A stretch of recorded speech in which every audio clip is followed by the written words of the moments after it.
live, uncut, unedited, tell the truth, and shame the devil. I love being black. All right, people, come on in, come on in, come on in. This is the day that the Lord has made. Let us rejoice and be glad in it. This is a place, I call it the community, not just Chicago and just all around the United States and out the country.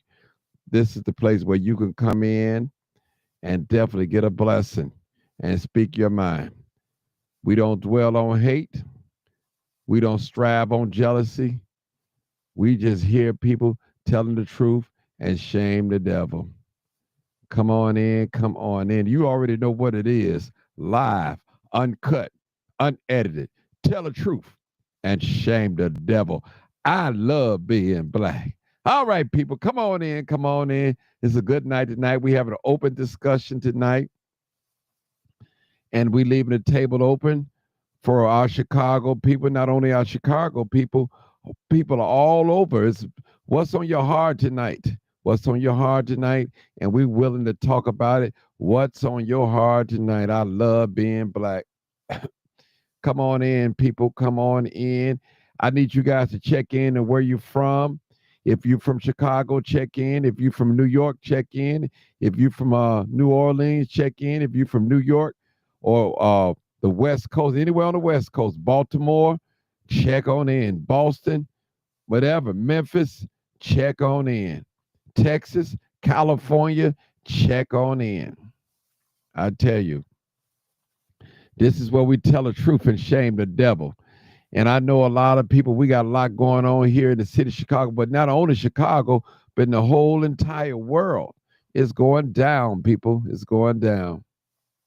It's going down. I really appreciate you guys for tuning in. And make sure you like and share the video. Like and share the video. Appreciate if you do that. That would help me out a whole lot. And before I get started today, we got 803 in the house. What's up, man? 803 in the house. What's up, Ken? If I see you, my man, appreciate your thing. Man, if you I think I put up a reel on YouTube of us, brother. I think I put it up, a little small reel. I think it's like 59 seconds or a minute. I think, no, that wasn't you. That wasn't you. I'm trying to figure out. I got some more reels that I'm putting up, some shorts. So check us out. All right, Miss Jewel Smith. Hey, Miss Jewel, how you doing? I appreciate you. You know I appreciate you for tuning in. I'm quite sure it's some other spaces that you could be in right now and some other things that you could be doing instead of listening to the Martin G. Johnson live, uncut, unedited. But I appreciate you. I really do. Don't let nobody tell you I don't. I thank you for your daughter. Thank you for your granddaughter and your daughter for listening in too as well. All right. All right. Frederick Hampton, what's going on, my brother? Appreciate you. Appreciate you. Appreciate you. Appreciate you, man. Don't let nobody tell you I don't. Miss Emma Harris. All right. All right. How you doing? How you doing? We ready to rock and roll tonight? We're gonna knock them out the park tonight. They coming in slow, but that's okay. I like to warm the crowd up, to warm the audience before I get started. You already know what it is. Live, uncut, unedited. Right now, I don't have the phone lines open right now, but I'm going to open them up shortly. Just want to get some things straight. Working on that right now. Get these phone lines open because I know people want to call in and talk, and I want to hear from you guys. Okay, there we go. I'll get my phone lines, get ready, get it going. Come on in, people. Come on in. It's open discussion tonight. Chicago, New York, open discussion tonight. Open discussion. Miss Yolanda Williams. What's up, Miss Williams? Appreciate you. Rhonda Thomas. How you doing, Miss Thomas? How you doing, Miss Thomas? Lisa. What's up, Lisa? Man, I've been knowing Lisa probably over 30-something years before I even had children. All right, Charlene Courts. What's going on, Charlene? There's blessings. I think I missed the topic. Okay. All right. All right. Is that Jatana Smith? Hey, Martin. This is Jewel Smith doing. Hey, how you doing? I gave you a shout out. How you doing? How you doing? How you doing? Hey, I love your daughter. She's such a sweet person. All right. And your mama, she's all right with me. Zena, what's up, Zena? How you doing? How you doing? All right. Mhm. That's right. That's right. I love black people. Charlene Court, do you have a YouTube channel? Yes, I do. You can go to it right now. Martin G. Johnson. Martin G. Johnson. Yep. Right behind me, right here. That's my name. Martin G. Johnson is my YouTube. As a speaker right now, I got 11 people on YouTube right now. Normally that number grows bigger. It's an open discussion tonight. Yeah. My YouTube. My YouTube. I appreciate you people. This is live. Okay. I want to, I understand. I want to really talk a little bit about the rules of engagement on how I do things here. See, a lot of times when you in the public and you're serving in the public, you're doing things in the public, you're going to be misunderstood. You're going to be hated. You're going to be disliked. All those things come with your territory. But one thing I've learned in this short period of time that I've been on Mother Earth, 56 years, that you're not going to please everybody. You're not going to do it. Again, a lot of people try to twist my thinking into their thinking. One thing about Martin Johnson, I am a critical thinker. I love black people. I'm not in the business of destroying black men and women. I'm not in the business of that.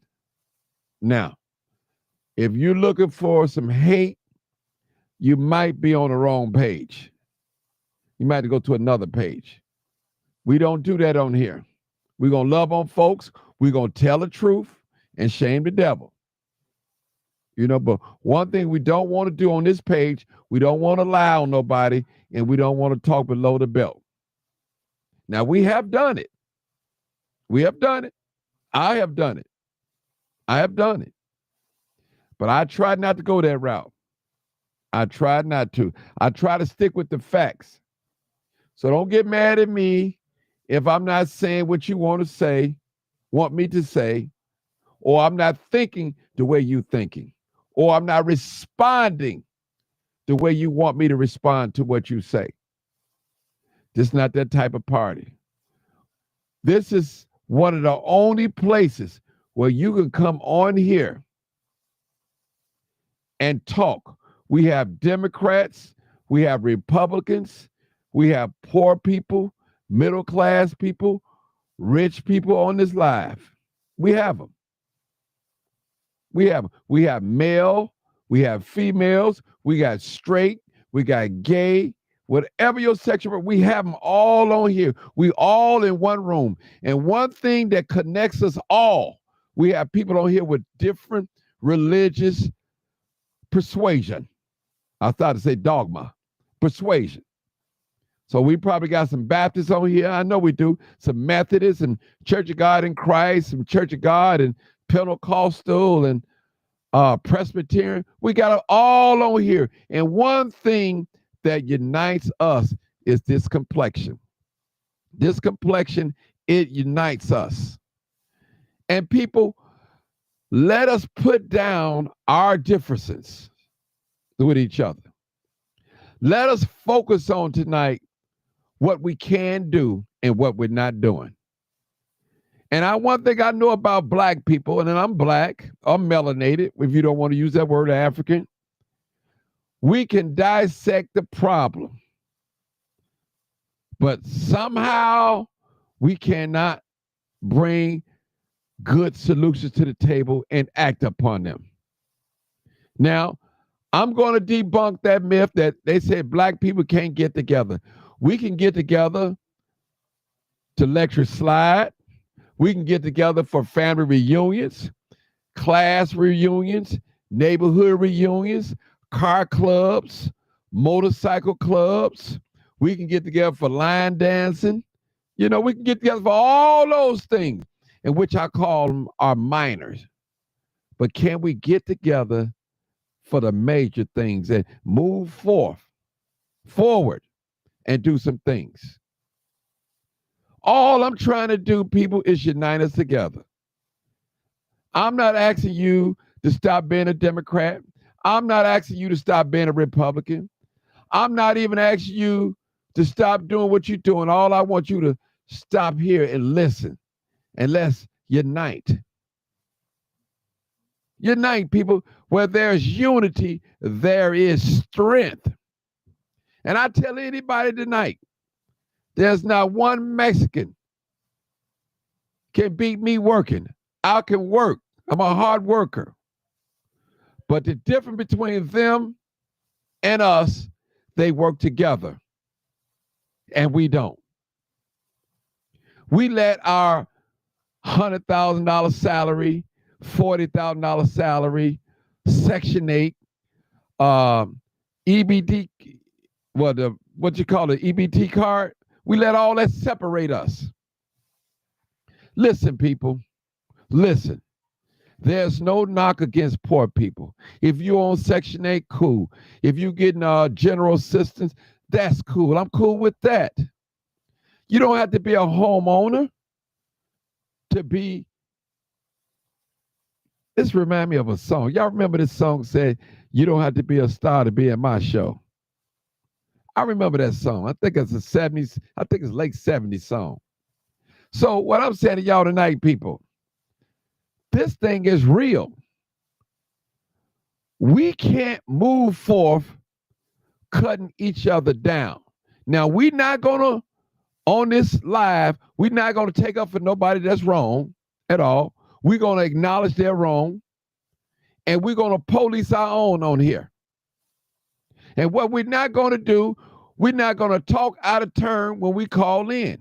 We're going to respect each other, no matter if it's false information or information that's not clear or whatever. We're going to let it ride on here. Everybody have a voice on here. We have a lot of intellectuals, but they can't bring the people that I could bring together under one umbrella. They can't do it. We got some educated folks. We got some rich folks. But you put all the rich folks in the room, they can't get along because somebody want to be the big Indian chief in the room. I know y'all don't like this kind of talking, but it's necessary. It's a painful conversation, but it's needed, people. We can get together and have something here, people. It could start from right here, from this platform, and spread on out throughout the country. The scripture tells us that one water, one plant, and God gives the increase. We're moving into 2025. Some of you that's listening to me right now, including myself that's talking, I might not live to see 2025. And we're not that far away from it. Thank God for mercy and thank God for grace. When God distributes his love toward us, he sends the sun. He don't say, don't let the sun shine on Martin today. He sends the sun out to the whole world. Even those that are non-believers, non-worshipers. He gives us 24 hours in a day. That's what he gives us, people. Now, how we choose to use that 24 hours, that depends on us. That's our choice. God did not make us robots. We are free will agents. We're capable of making choices and decisions in this life. So a lot of this stuff that's going on, this confusion going on, the scripture said God is not the author of confusion, but of peace. So it's not of God. And I tell people, we got to learn how to get along with our differences. If we're going to be great, we got to be like the beehive. You come out to one of us, the whole hive attack. Now, listen, we go around and we talk, and some of us do and some of us don't. So if this don't apply, let it fly. Some of us, we use the N word with each other. That's what we do. Some of us, not all of us, use the N word with each other. But let another one come along that's not of our race and use the N word, we're highly offended. Rightfully so in most cases. We sing about the N word. We call ourselves certain names. And I'm not on here to drag black people down tonight. I want us to elevate, not only in finance, but I want us to elevate morally in God. Well, you said, well, Martin, I don't believe that there's a God because I've never seen him. I tell you what, young man and young lady, I don't believe that you have no brains in your head because I've never seen them. Now, is that factual? Yes, I've never seen no brains in your head, but I know you got brains. You wouldn't be walking around here talking to me, you wouldn't be watching me right now. So my point is, because you don't believe something, that doesn't make it not right or it doesn't exist. I'm telling you that. So tonight, I'm not concerned about how intellectual you are. I'm not concerned about if you are a Democrat or Republican. I'm not concerned about your occupation. I'm not concerned about your degrees tonight. I'm concerned about us coming in one room, learning from each other, and growing. That's what I'm concerned about tonight. I'm not concerned about if you're a preacher, if you shout, or how many, or you're a content creator. I'm not concerned about that. I'm concerned about us getting together in a positive way and getting some things done and learning and exchanging ideas and spreading love among each other.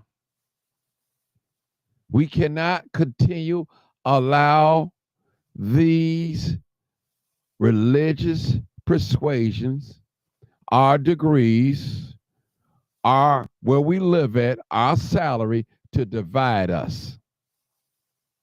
We can't do it, people. We got to start loving on each other, appreciate one another. And even our knowledge. Do you know, people? Let me break it down in a little small term.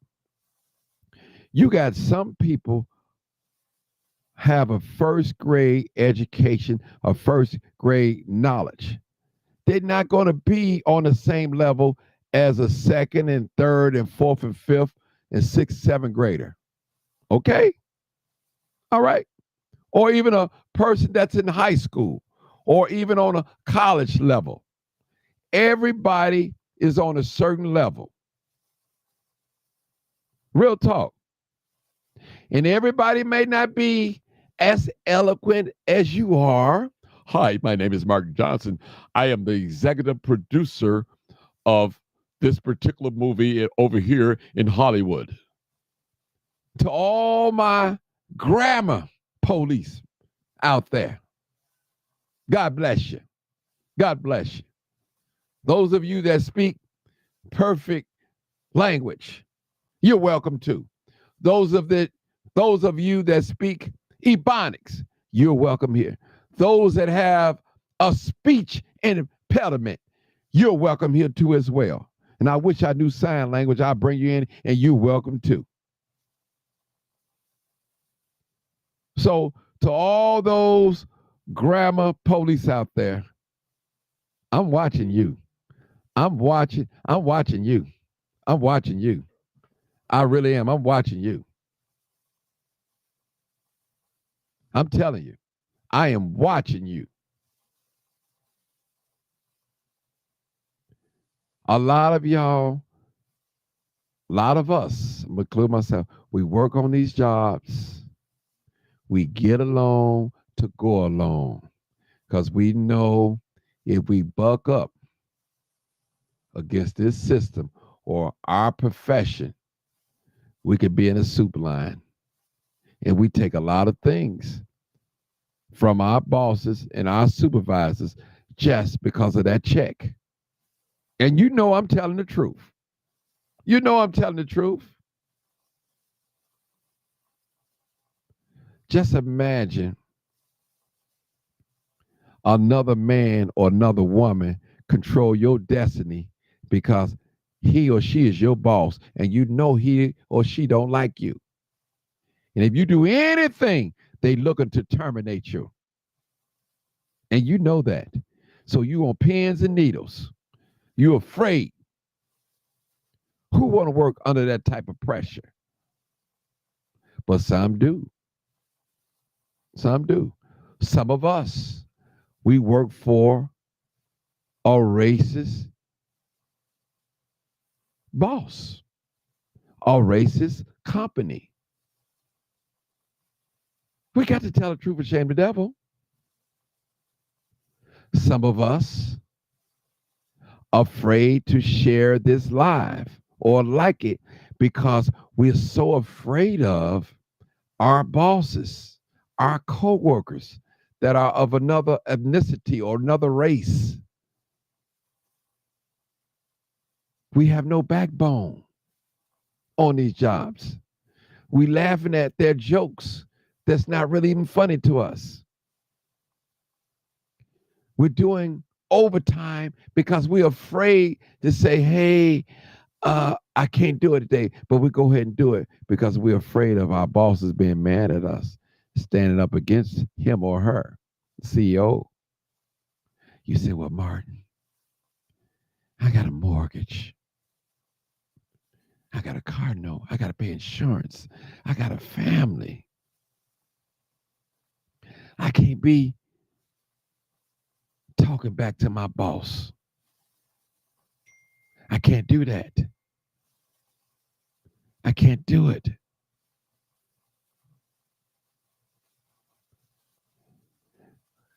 Some of you out there, you have more respect for your boss on the job than you have for your husband at home. If your boss tell you, I need you to be here half an hour earlier. Okay, when? What date? Tell me. If your husband asks you, baby, I need you to take a day off for me. I know you got some sick days. No, I ain't missing no day. I'm saving them sick days when I really need it. See, people, we got to get out of this gender war. James Brown said it. I said it all the time. He said it's a man's world, but he said it wouldn't be nothing without a woman. So, in other words, we need each other. And we know those of us that got biblical teaching that the woman was made for the man. God made her desires to the man. You say, well, Martin, I don't believe that old Bible stuff. You know that's the white man Bible. He made it up and all that. I hear you. I hear you. I hear you. He rewrote that Bible so many times, Martin. You believe that stuff. I don't care about all that stuff. One thing I'm gonna tell you with this, there are principles, people. One thing that we do know that's true, that we're gonna leave this place. We're not gonna be forever in this skin. We know that. We don't even have to argue that fact. We know that. We know that there's a yellow sun in the sky. We know that there's a moon. We know that there are stars. We know that we're breathing air. We know that we're living in the land of the living. We know when we go to that cemetery, that's it. We know these things. We don't need the Bible or no holy book to tell us that. We know the things. We know that we know different genders. We know that a man cannot have a baby. We know that a man cannot have a cycle. We know that. We don't need the Bible to tell us that. We know that. We know that we cannot live without food and water. We know that. They said, Martin, you talking crazy tonight. No, I'm talking logic. Simple logic. Simple. Now, we can argue a lot of things in this community room. But facts are facts, and truth is the truth. Reminds me of a scripture in the Bible when Jesus told the Pharisees, you have made the word of God non-effect by your traditions. Other words, your worldly ways and thinking have made the word of God non-effect at all. Oh, I'm talking sense tonight. Somebody need to hear this. Somebody need to hear this. You know that boss, that white boss that you got, don't like you. You know that. You just there on that job just for inclusion, for diversity. I can prove that, but that's another show. I don't want to get ahead of myself. But we have an open discussion tonight. And all thing, these are the rules of engagement. If you're going to participate in the panel tonight, all I'm asking you is to respect the person that's speaking or talking. No matter if it's false information, no matter if it's a lie. Give them a chance to speak, to say what it is they want to say. All right?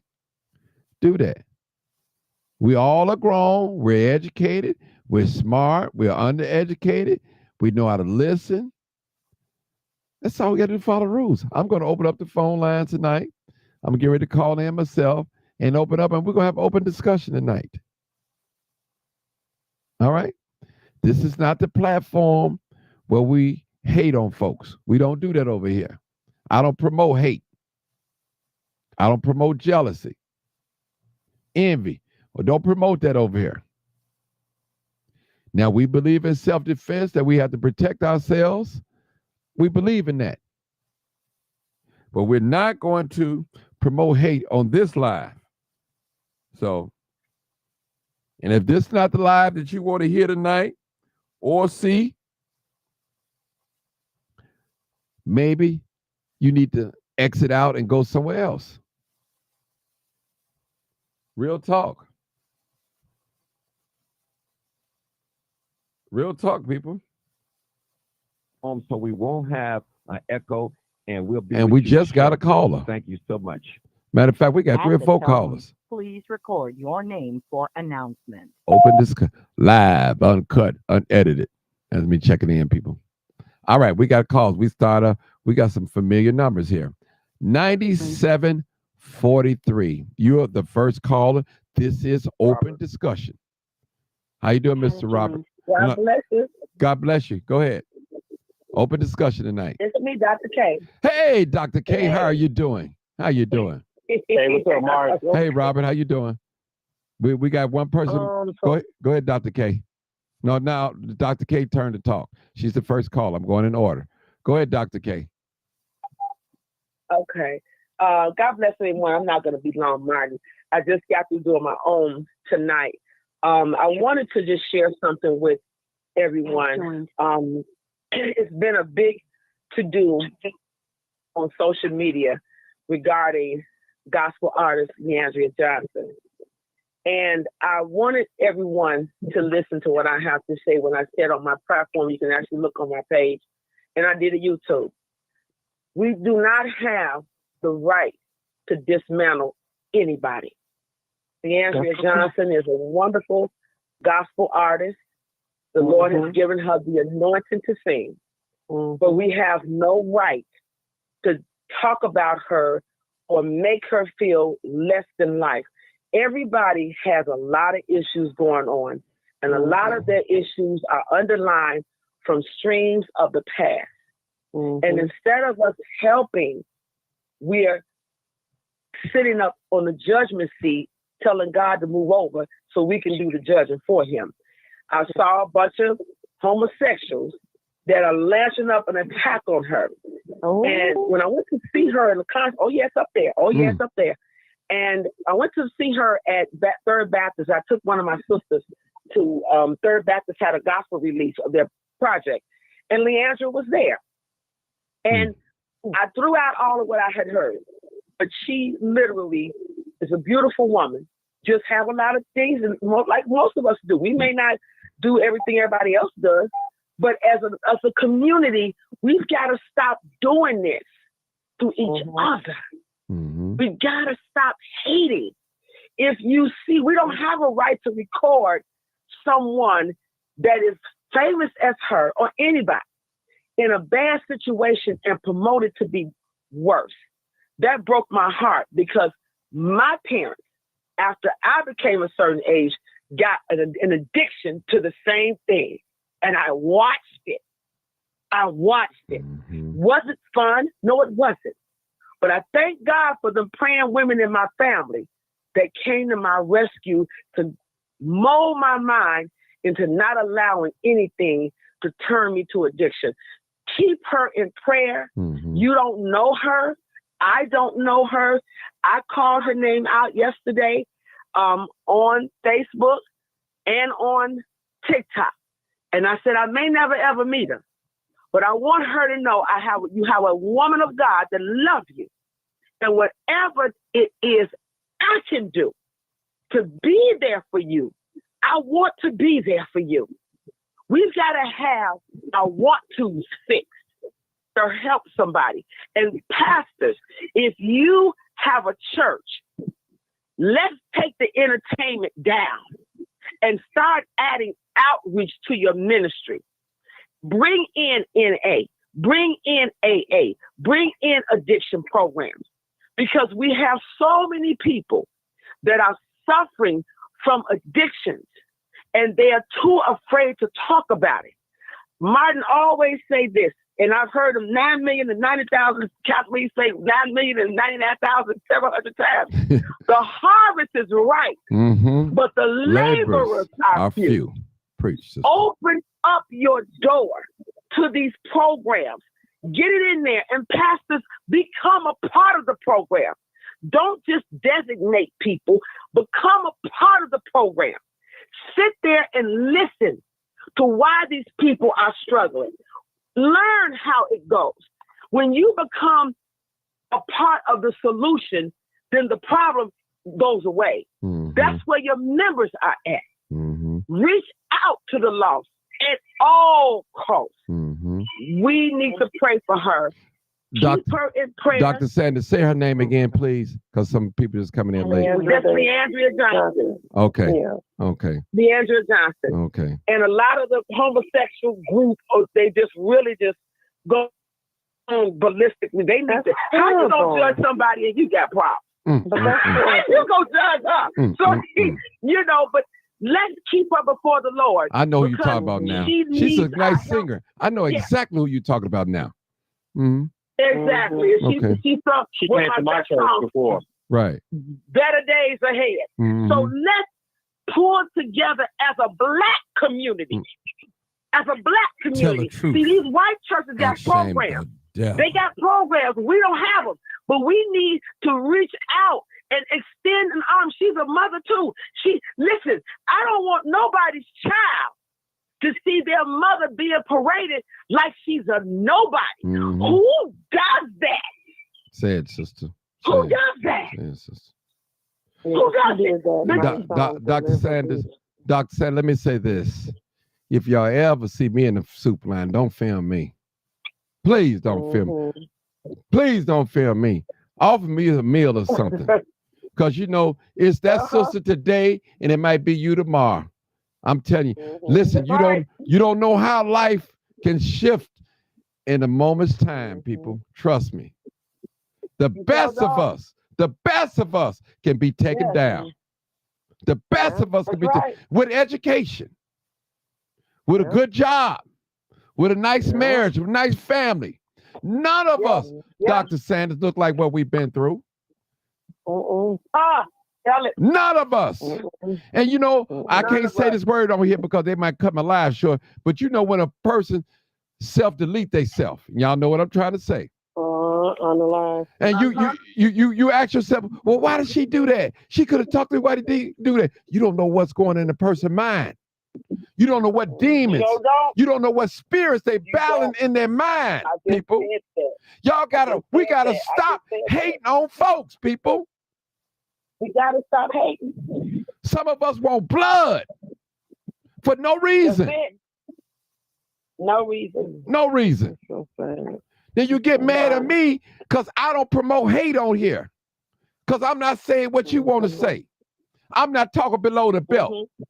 I can care less what you doing in your bedroom. It ain't none of my business. Ain't got nothing to do with me. It got something to do with the person you doing it with and God. Whether that's your husband, your wife, or whoever it is. That's who it is about. That's right. I'm trying to unite us. The sister came over here. Dr. Sanders came over here. Her heart goes out. You know, I had a father that was on a substance, addicted. So I know how it is. My friends used to tell me, man, your father down there buying rocks. Don't you know how embarrassing that was and hurtful that it was? People, I can understand, I can identify with Dr. Sanders and with the lady that's on drugs, our sister. So we got to be careful in life, people. We got to be careful what we do and what we say. I'm done, Dr. Sanders. I know I cut you off a little bit. I'm so sorry. No, that's all right. Sorry. That's all right. I'm Because sorry. I watched my mom, and I said this. This is coming. I'm being transparent. I'm not putting my business out there. I'm being transparent because this is real. My mother was the most prolific woman you could meet. Baddest APWU representative at the post office, the one that's on Canal Street back in the day. People came to her, but she got turned out to crack, heroin, and cocaine. Took her out of here at 45 years old with the complication of metastatic breast cancer. I had to take care of my mother, and I watched her. This is real. And my dad is an alcoholic who has stage 4 metastatic prostate cancer. These people were gifted, and the devil got to them. Oh, but I thank God. Hallelujah. I thank God it wasn't me, but I watched my parents at a young age. At 23 and 27, my mind was already at 60 years old. This is real. I had to learn business at a young age. I had to learn how to deal with things. This is real. In our community, we gotta stop hating. Stop taking each other's lives and making it public appearance of foolishness.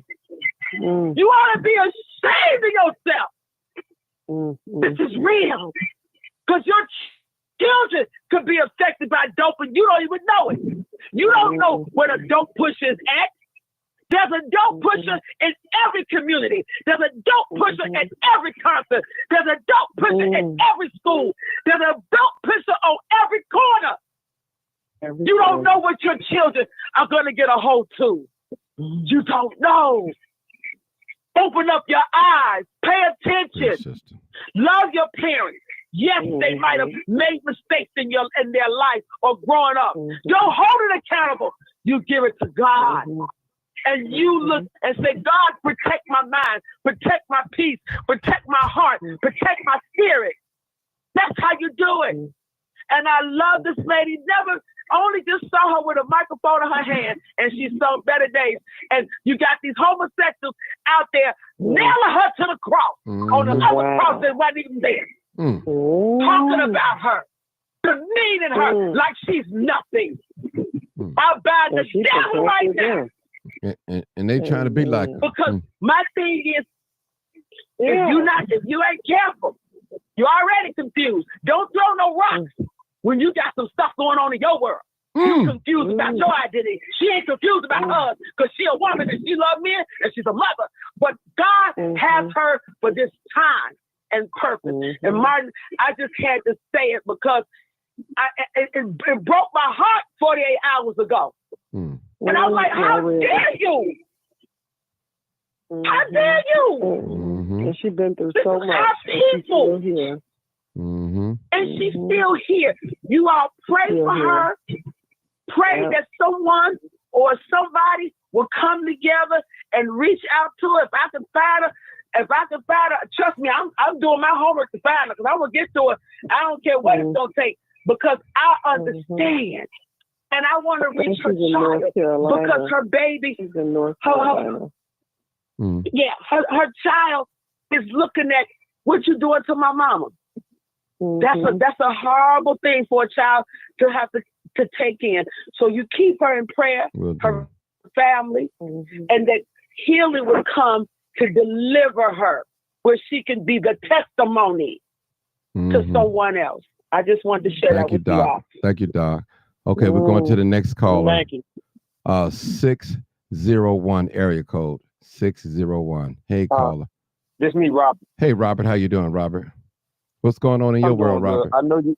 No, we talking. It's open discussion tonight. My job going on strike today. Oh, okay. What's your job? Amazon? Yeah, we went on strike today, and a lot of people is beyond ticked off. And from the information that's been coming in on the news, basically, I did a research on something called deceptive practices. So they basically, and I told somebody since I've been at Amazon, I don't recall being in no union. And now it's a lot of back and forth. And even though my boss, she's real nice and she's a sister because we go to the same church. And I told her today, probably after my vacation, I don't think I'm gonna ever return back. Because the job shouldn't be lying to people. Well, make sure you get another job before you quit now. I'm definitely do that. All right. Well, I do not to cut you off. Well, see, because I do staff at Salem Baptist Church. So I'm on the staff at the church. Like today, when Dr. Sanders was talking about my church gives back to the community a lot. We have something called a Black Boy Literacy Program, and today, both it was us and Progressive. We gave out gift cards and foods at the Red Line station today. Okay, good. Okay. Yeah, because our church did from 95th to 69th, but I was telling one of the security that if we're going to be on 79th, we need a lot of men over there because some of our women over there, 79th is kind of like, I call it Hell's Kitchen. So, and it went smoothly. There was no incident. Okay. It went smoothly. And I'm like, this is the Chicago that we needed a long time ago. Helping our people. Yeah. Okay, bro. And I've been. Go ahead. Go finish up. I was gonna go to the next call. Go ahead, finish up. Yeah. And then I'm in a close out because I've been at Salem Baptist Church for 32 years. Same church. Okay. Same church. It kept me out of trouble. Like me. See, my mom went to a religious church called Little Baptist Church over there by Finger High School. Okay. Come on, finish it up, Robert. So, finish it up. Go ahead. Yeah, so and we just did a lot of give back today. And that's all I want to say, Martin. Okay, thank you, Mr. Robert. Oh, we got my favorite on here. Oh, Lord, have mercy. And Lord, please help me. 900 is here. 900 is here. Oh, 900 is here. Y'all better put on y'all seatbelt. 900, don't come here and start nothing now. We rolling good now. Come on. Who said I was getting ready to start something? No, I'm saying don't come in and start nothing, Go ahead, 900. Go ahead. Yeah. So I don't really know what to say. I mean, I thought I had something to say when I first. Well, go ahead. But you want me to come back to you? I don't really. You want me to come back to you? No. I've been waiting. Okay. Well, I hate that it's cold weather for y'all up there because yesterday was 65 here. Stop it.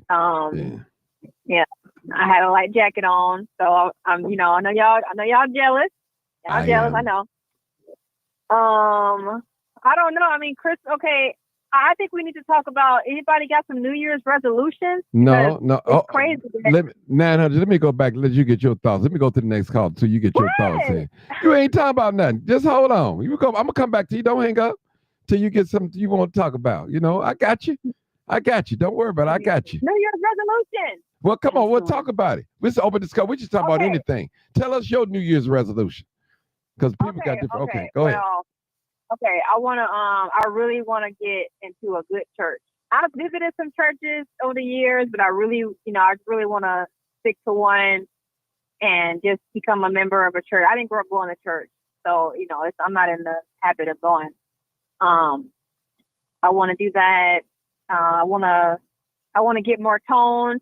Because Mark, I ain't fat or overweight at all, but I want to get more toned.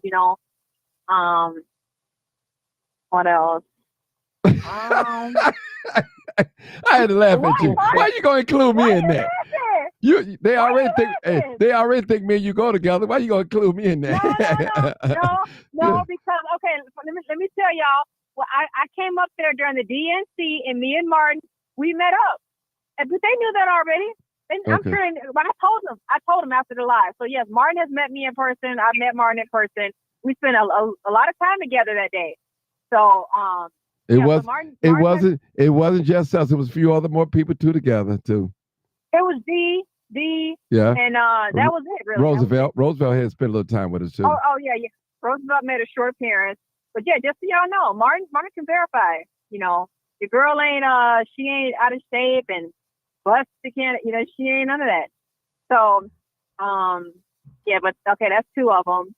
And I got a couple others, but yeah, as the year is getting ready to close, it's time for reflection. And if you got any negativity, any grudges, any people in your life that you need to reevaluate, it's now the time to do that. So yeah. Okay. I'm gonna come back to you, young lady. I'm gonna come back. Okay. To you. Okay. All right. I listen. Thank you for the positive because I thought you were gonna send us up. I said, "Oh no, you're gonna be arguing." Okay. All right. Everything ain't negative. Okay, that's true. That's true. All right. My next caller is 2506. Hey, caller. 25. No. I'm sorry. No. I'm so sorry. It is 36.99. I'm sorry. Sharice is you. I'm sorry. 36. Hey, how you doing? I'm so sorry. Go ahead. All right. Well, I just want to talk about this Copycat president of this manufacturing company.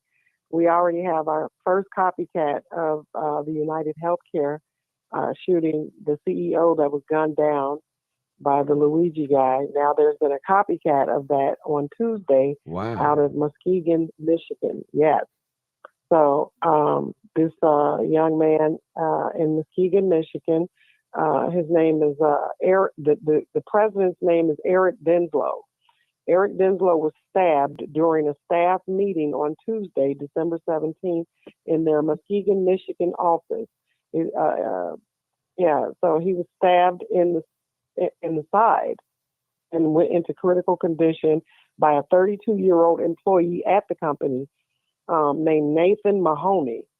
So Nathan decided around 9:30 in the morning at this staff meeting that he was going to attack the president of the company, who had been working for the company less than a year and was promoted to the president of the company. So Nathan decided that he did, for whatever reason, at 9:30 in the morning, that he was going to attack Denslow with a huge knife, and did the attack and fled. And the police, what is this? Fruitport police are calling it the Fruitport Township Police Department in Muskegon, Michigan, are calling it a copycat attack, and because it had similar characteristics to the United Healthcare shooting. So yeah, that is happening. People are picking up and deciding that they want to attack people, the CEOs of president, companies and stuff. Because I heard real quick. I heard that a lot of CEOs was walking around with security now. So, Well, they have to. but this is an employee that did Mhm. this. Okay, this is probably the disgruntled employee, allegedly. You know, man, Yeah, that's crazy. it started getting crazy. And then there was a woman last week that was arrested who was dealing with a Blue Cross Blue Shield over the phone, and they denied a lot of her claims that for treatments that she needed, and she Wow. told the Blue Cross Blue Shield representative, deny, depose, delay, and you people are next. They sent the police to her house Hmm. and arrested her for terroristic threats. Hmm. So Wow. it's going to start.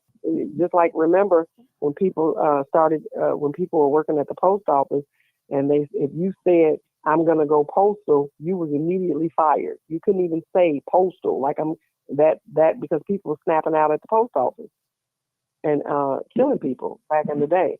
So if you had a job and you say, well, I'm just going to go postal, they would get you arrested. You would be fired. It was a crime. And so now this copycat stuff, and it's gonna start happening more. And it ain't just gonna be presidents and CEOs. It's gonna be managers. Y'all better watch the way you talk to these people on these jobs.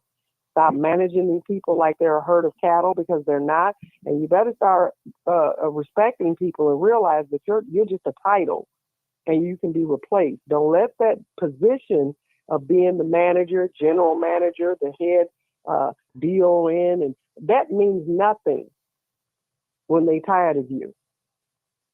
Don't be triggering people on these jobs, being disrespectful because you're in charge. Okay? Mm-hmm. Don't put yourself, don't do it. Stop thinking that these jobs really care about you. Your prints won't be cooled in the morgue and they'll be interviewing to fill your position. Trust me. Okay? So Mm-hmm. stop talking slick to people and threatening people's livelihoods and talking down to people because you're over them. You better learn how to make it home. That's it. Okay, thank you. Next caller, 2506. Thank you What's for the going call. on, Martin? Hey, is this Mr. Roosevelt? Yep. Hey, Roosevelt. Want to say good. Want to say first of all, good evening to everybody.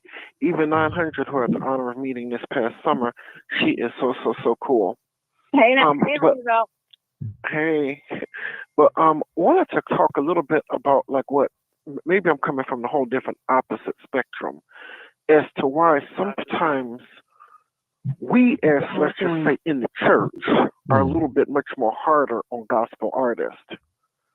Because sometimes we feel, especially whenever you're dealing with Leandra Johnson, who is, an alcoholic or whatever, we think that because this is the way even I think, that if Jesus came into your life, he's supposed to remove these things from you before he calls you to some kind of ministry, and you're supposed to be better than people in the world. So therefore, so the people in the world are looking at you like there is no difference because they would say, so people in the world would say that how could she minister to me and encourage me to get off of drugs and alcohol when she has the same problem? Because the thing is, I mean, I think that us as believers, that I think that we have help with just the Holy Ghost, and I mean, and of course, I think that, if I'm not mistaken, I think that Dr. Sanders is a member of the Church of God in Christ. And I think that's one reason why I had respect for the Church of God in Christ, especially back in the day, is because they were the main ones who were preaching against sin and wrongdoing, against smoking, against drinking, and all of this other stuff. But it seemed like a whole lot of churches of God in Christ these days, it has become much more easygoing or much more liberal. And I don't think it should have ever been like that in the first place or should be like that. And I just believe that whenever a person is in Christ, certain things, whenever you pick up a certain calling, should I say, certain things are supposed to fall off of you. Because I'm not going to say exactly like what it is I was involved in, but I was involved in something, let's just say biblically, I know I wasn't supposed to be a part of. And then, me and a friend of mine who's involved in this whole thing too, who's a female, we were talking about it. And, and Martin, I just became ordained as a deacon in my church. Yes. And the first thing she just said, well, you're going to have to leave that alone now or whatever. I told her, yeah, I know, because, I mean, whenever you pick up certain titles or whatever, I just personally believe, and especially anytime you call yourself a gospel singer, it would be different if you were, let's just say, a R&B artist or a hip hop singer or rapper or something. But no, this is ministry where you're ministering to God's people and all of that. So I just believe anytime you pick up certain titles like that or certain things, I think that certain things should naturally begin to fall off of you.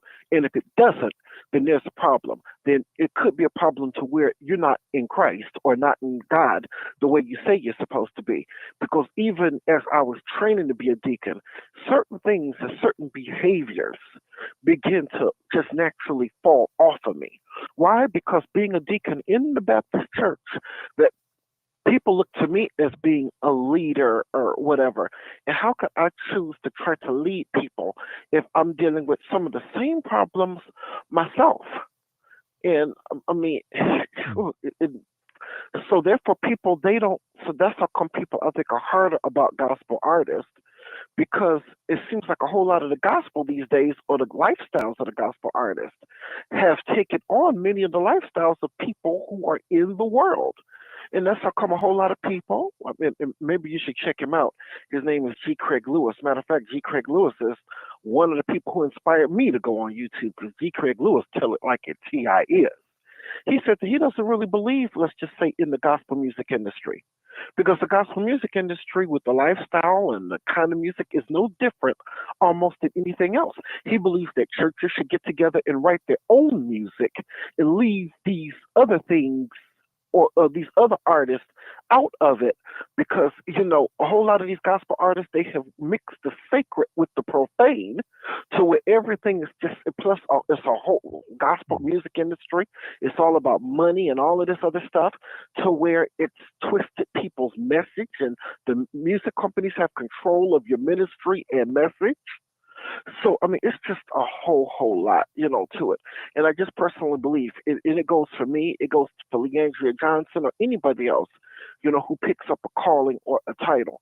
Certain things are supposed to fall off of you as you become higher in God. And if you're dealing with the same thing, because I'm not trying to say that anyone will ever be perfect, but still dealing with the same thing, and matter of fact, even gotten worse, now you need to sit back and, take a toll of yourself, and maybe even sit down for a season to just say, is the problem really me, or anything else? Okay. I want to respond to that, Mr. Roosevelt. Yes, sir.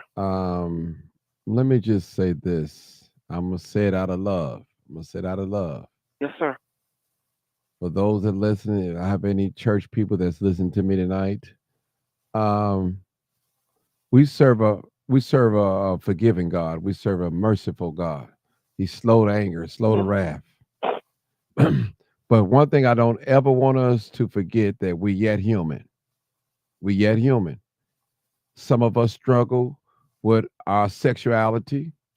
Some of us struggle with addiction. Some of us struggle with sex. Some of us struggle with drugs, alcohol. We struggle with it. When I say struggle, we're tempted by it. That don't mean necessarily we're bound, but it's one of our weakness. We got to be careful, brother. We got to pray for that sister. And when you get in God, things just don't fall off. They don't just fall off like that. There's something that you have to maintain what God put in you. Now, my thing is, let me just break it down into little small terms. Now, that sister, she may not have been a abuser of any drugs or alcohol, whatever. But we don't know what happened. Not make an excuse for sin, because wrong is wrong, period.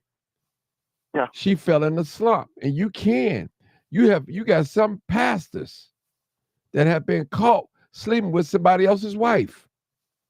You got some deacons that have been caught out there doing things that they not ought to be doing, and they know better. They fell in their flesh. They got weak in their mind and their flesh, brother. So when we on our square, And I'm not talking Masonic, but when we doing what we're supposed to do in God, we're supposed to consider our brother and our sister and pray for them. The Bible said, you that are spiritual, and you see your brother overtaken in the fault, you restore such one. You help him out, because it's her today, and it might be Mr. Roosevelt tomorrow. You know, you don't know what you can fall. Ain't none of us made it over yet. We ain't made it to heaven yet. We still here. And you don't know what you'll be doing next week or what you'll be involved in. It's by God's grace that he keeps us. He keeps us, Roosevelt. He keeps us. I'm going to tell you, it's many dark moments I had that I want to do some things that I know that would have messed me up. But it was by God's grace I didn't do it. Didn't do it. Temptation is real, people. So don't act like because God came in your life, you don't got no temptations, everything is all right. No, everything is not all right. You got to work and maintain to keep yourself clean away from these bad things. Now, listen, you say, well, Martin, when God saved you, you don't have to do anything but believe. And that's so true. Now, after the believing, there's some things that you got to walk right. You got to talk right. You got to live right. You got to love on folks. You got to treat people right. But that don't stop you because you're a Christian or God-fearing person that you won't get sick, that you have a car accident, that you get fired on the job. You know, any one of us can get overtaken in a temptation, whether it be drugs, alcohol, sexual perversion, anything. Some things each and every last one of us tonight, we got some type of weakness that we battle with in our mind. And we know it ain't right.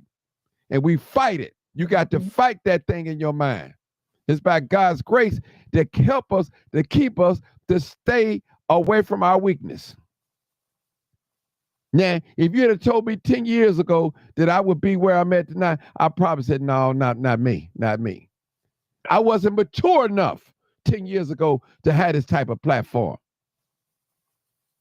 Now, they'd have called me 10 years ago, it'd have been a different story. But thank God, God gave it to me at the right time. So I know what it's like to struggle when you're trying to do what's right by God. So we got to be real careful and pray for one another. We have to pray for one another, people.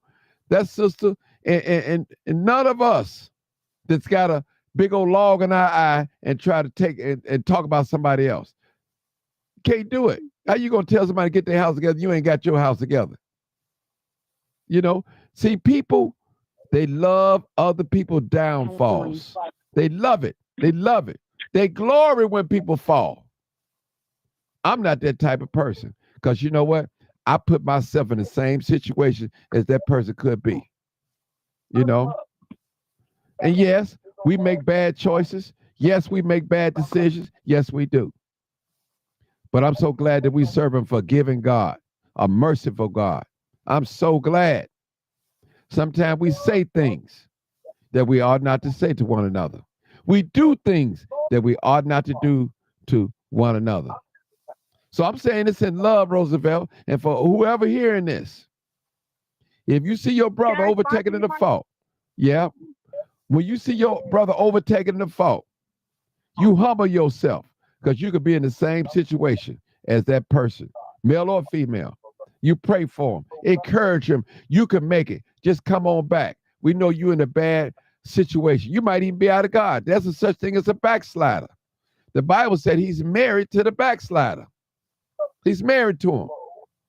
God is compelling that the man that went back on, come back to me. Come back. Somebody, I need that's 6080. I need you to turn your phone down. Put your phone on mute because I hear echo back there. Real quick, 900, go ahead. Okay, yeah, I wanted to respond to what you said. Yeah, I completely agree.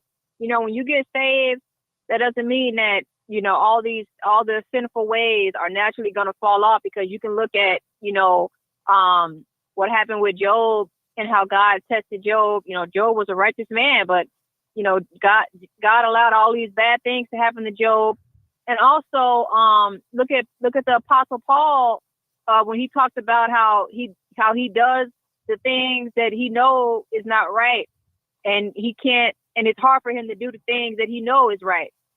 And so if I can, I got a couple verses here. I pulled it up in Romans that describes exactly what you were saying. If I can read it real quick. Go ahead. Okay, it's in Romans chapter 7, verse 15 to 25. It says, "For that which I do, I allow not, for what I would that I do, I not. If then I do that which I would not, I consent unto the law that is good. Now then it is no more I that do it, but sin that dwelleth in me. For I know that in me, that is in my flesh, dwelleth no good thing. For to will is present with me, but how to perform that which is good I find not. For the good that I would, I do not, but the evil which I would not, that I do. Now if I do that what I would not, is it no more that I do, but sin that dwelleth in me? I find then a law that when I would do good, evil is present with me. For I delight in the law of God after the inward man. But I see another law in my members, warring against the law of my mind, and bringing me into captivity to the law of sin, which is in my members. O wretched man that I am, who shall deliver me from this body of death?"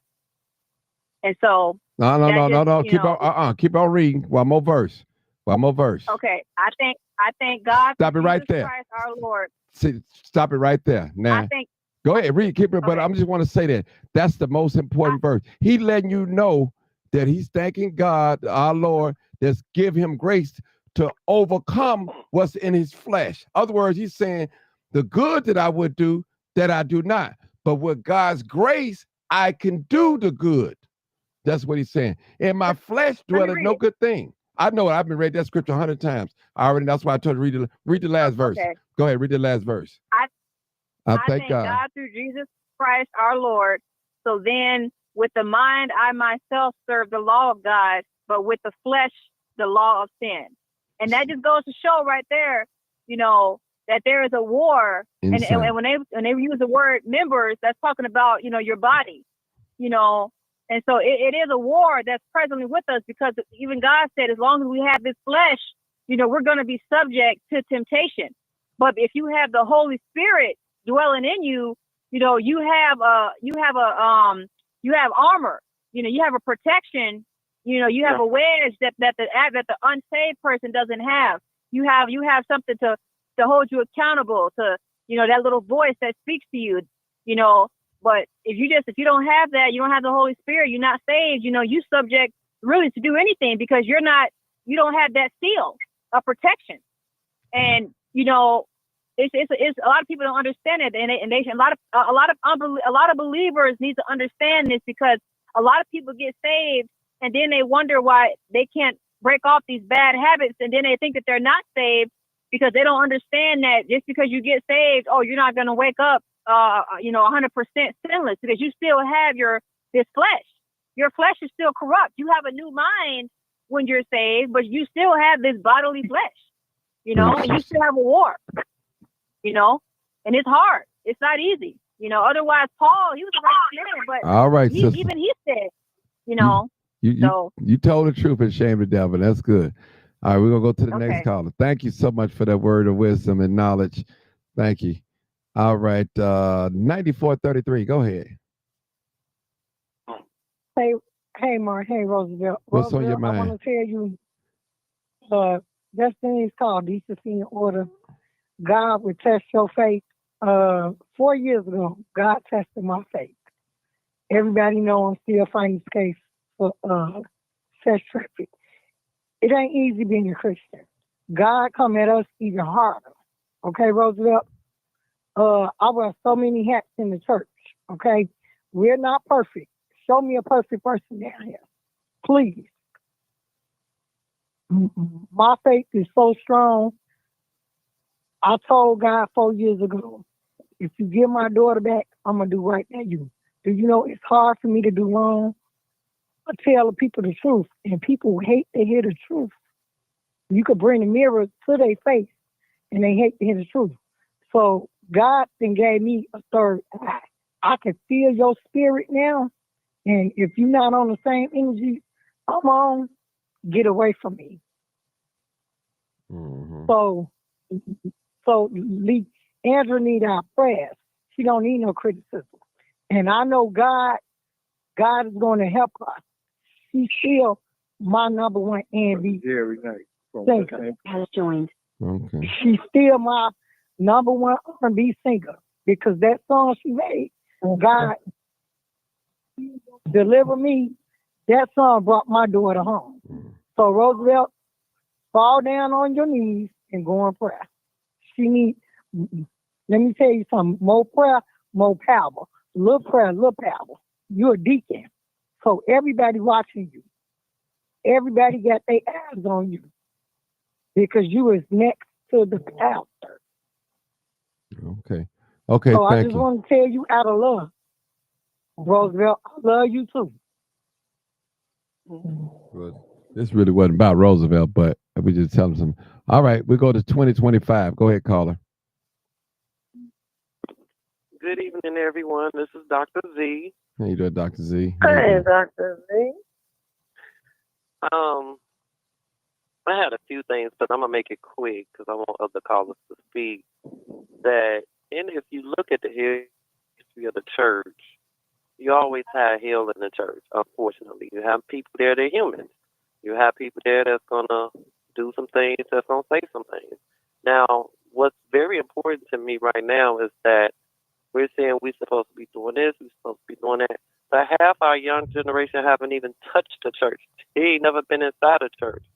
And considering they took, the church out to schools, how would they know? How do a person know how to act if they have not been to church?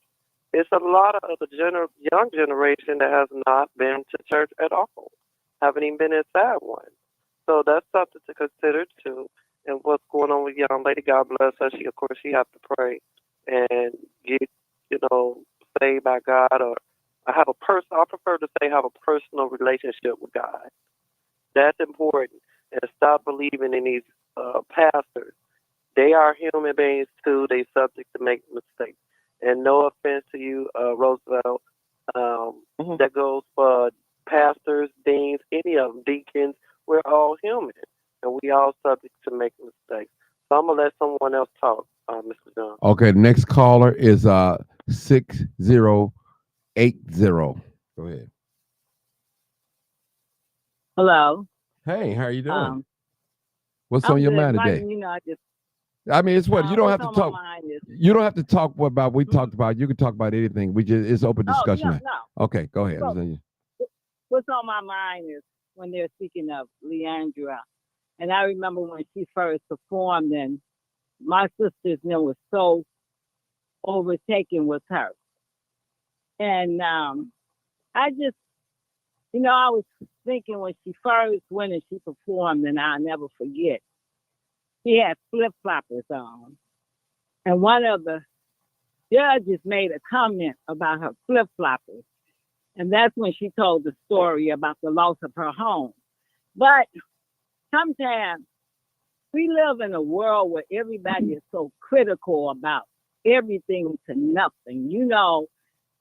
How do we measure success? What is success? Do you really know?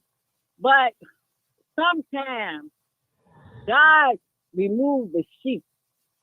And when one of his precious ones take a fall, when she can't pray and she loses her way, that's when we step in as a community, and not just for her, for all of us, for the young black kids in the neighborhood, for the young black boys that sell drugs, for the young people on dope that can't get off, for the young black doctors who don't show mercy to the young black girls when they come in because they're pregnant.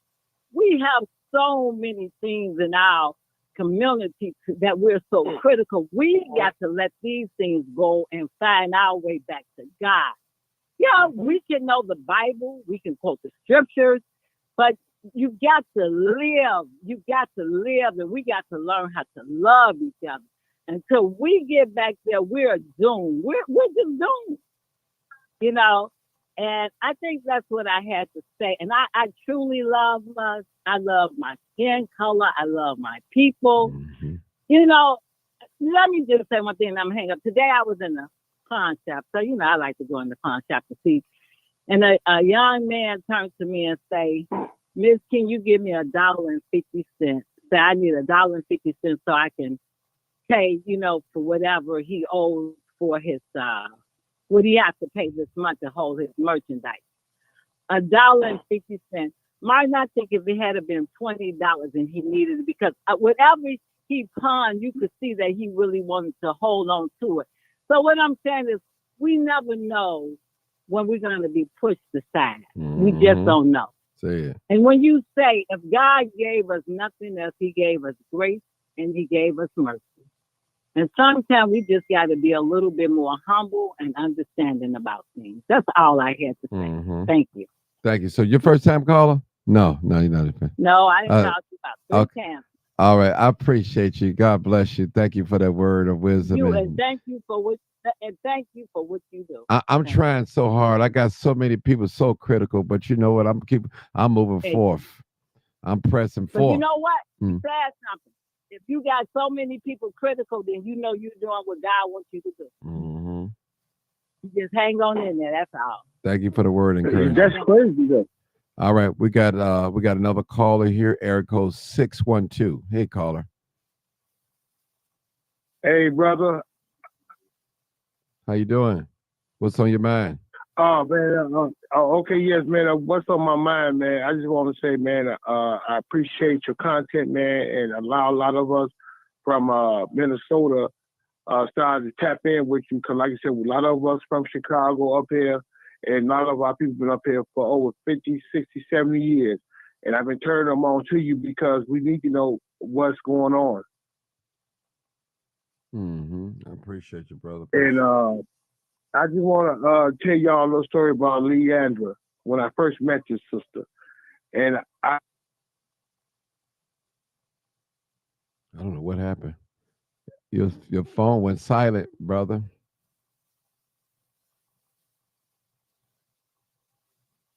Hello? His phone went silent. He probably still talking. I don't know what happened, people. His phone went silent. I didn't hang up on him. He's still here. So it's getting great, people. Y'all need to share this video and get them likes up, people. Yeah. Hit them likes. Hit them likes. Okay. Hey, Mark, can I say something else? Real quick. Yeah, real quick. Go ahead. Oh, the devil will test the strong believers anyway. He will come at you more ways than one. He'll come at you through your kids. He'll come at you through your family members. He will test you just to see how strong your faith is with God. Well, the devil don't care how strong you are. He gonna test you anyway, weak or strong. Yeah. Amen. He sure will. Yeah. Weak or strong. So, I mean, this is good, people. This is good tonight. I mean, this is a great discussion tonight. Great discussion. We have a few people on there. I know we scared some of y'all. I feel like I'm in church. I'm running. Well, hey, you can just ease on out if you don't want to hear it. You don't want to hear it. We're not forcing on nobody. We're not trying to convert nobody into nothing, but we're just telling our story tonight. That's all we're doing. We're telling our story. What's on our heart, And if you're looking for some gossip, you might be at the wrong channel. Matter of fact, you are at the wrong channel. You are at the wrong channel. So I advise you, this may not be the live that you're looking for. Yeah, real talk. I appreciate every last one of you guys for coming in this place. All right, we're waiting on a caller. Well, since we're waiting on a caller, how about if we get some more callers? Any more callers? Anybody else want to say anything? And the platform is open. I want to say something. This is Dr. Z. I think, was that Sharice talking or Dr. Sanders? Both. Talking about, okay, they were speaking about the guy that killed the CEO and all that. That was Sharice talking about that. That was me, Dr. Davis. Okay, I recognize her voice. And what she was saying is so accurate. It's so accurate because I work at two universities and one college. And the CEO just decided 2 weeks ago to let go all the full-time faculty members, and that is sad. 2 weeks prior to Christmas, like, why would you do that? I mean, just devastating. He took them all down to part-time adjunct assignment workers, and I'm like, what if somebody go and blah blah blah? You know, I'm not gonna say I it, know. but still, people messing with other people's livelihood, and that's not good.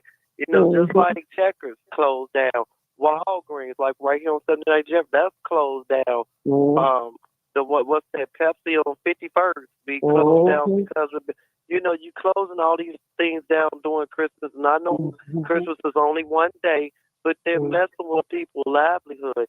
So I have to agree with Sharice on that. That it's too many CEOs, too many CFOs, too many programs that are messing with people's lives, and I really hope and pray that they start rethinking what they're doing. Now, I'm not saying what the man did, or whatever he did. I don't know what that CEO did to get his head blown off or whatever. He got shot in the back. I don't know what he did to his workers, or if the young man was a worker, but I do know that he was stalking him. And they have to be careful with the way you treating people, like Cerise said, to how you treat people, how you talk to people, because you don't know what's on their mind. You don't know what's going on. Just like that 15-year-old went in Wisconsin, come to find out she was talking to a man in California, was swaying her, and next thing you know, here it is, all these kids are shot up, she's dead, and the other, you know, the teacher and the student is dead. So we have to be really careful. And please keep in mind, please, that it's so much mental illness going on out here than ever before, ever. And they're not getting the help that they need. So when you have all these people with mental disorders, whether they personality or psychological disorders, because that's the difference, they are sitting next to you on a train. You sit next to them in church. You sit next to them at school. So you have to be real careful. So I have to agree with Sharice on that. And Dr. Davis, let me add this to what you just said. That 15-year-old girl that was talking to that man down in California, he had plans on attacking a government building. Yeah. So they were both. He had brainwashed her and turned her against the school, and he ended up not doing it, but she did. She took it to heart what he was telling her to do. Yes, that's it. Yeah, and that's another thing that's important is to, you know, my daughter have a GPS on her phone. I can monitor everything who she talking to and all the websites she go on in the app. That's important to monitor your children regardless of what. Those are still our babies. So what else do we going to constantly deal with situations like this where kids are getting killed and other people are getting killed, unfortunately? Dr. D, I wanted to piggyback on 51st and Pepsi. I was included in it, and do you know, they thought that our camp was going to up, but we had went in prayer right before that morning.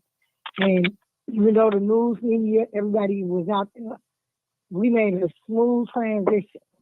So we can come together on Sunday. We can. All the truck drivers, God has put me in so many situations that I just came out of. And that situation, I cried because that could have been me losing my job, but it wasn't. So you have to thank him for the good and the bad. And that day, everybody walked out the Pepsi, they had a smile on their face. Wasn't nobody mad. Well, I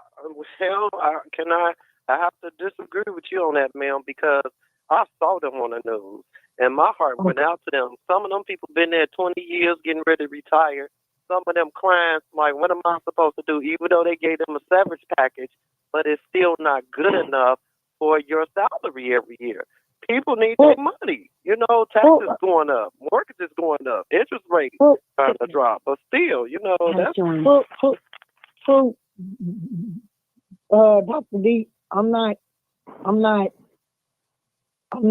saying you're not right. You are correct. But they did do them wrong. They did them totally wrong because I was in their meeting and I felt their pain that morning. All I'm saying is, regardless of what, these CEOs and CFOs and these board members really need to be careful. Really need to be careful on the decisions they make on other people's lives because they are multimillionaires and these are, average workers or, making 50,000, but they're not multimillionaires. They shouldn't be so quick to take away people's jobs from them so they can make a profit, continue to make a profit. That's all I'm saying. The thing is, they do that kind of stuff because they just don't care. Because no matter what, the CEO or the CFO is always going to be okay. It's like they could care less about like the regular workers who have to just like work for a living, and that's not the way it's supposed to be.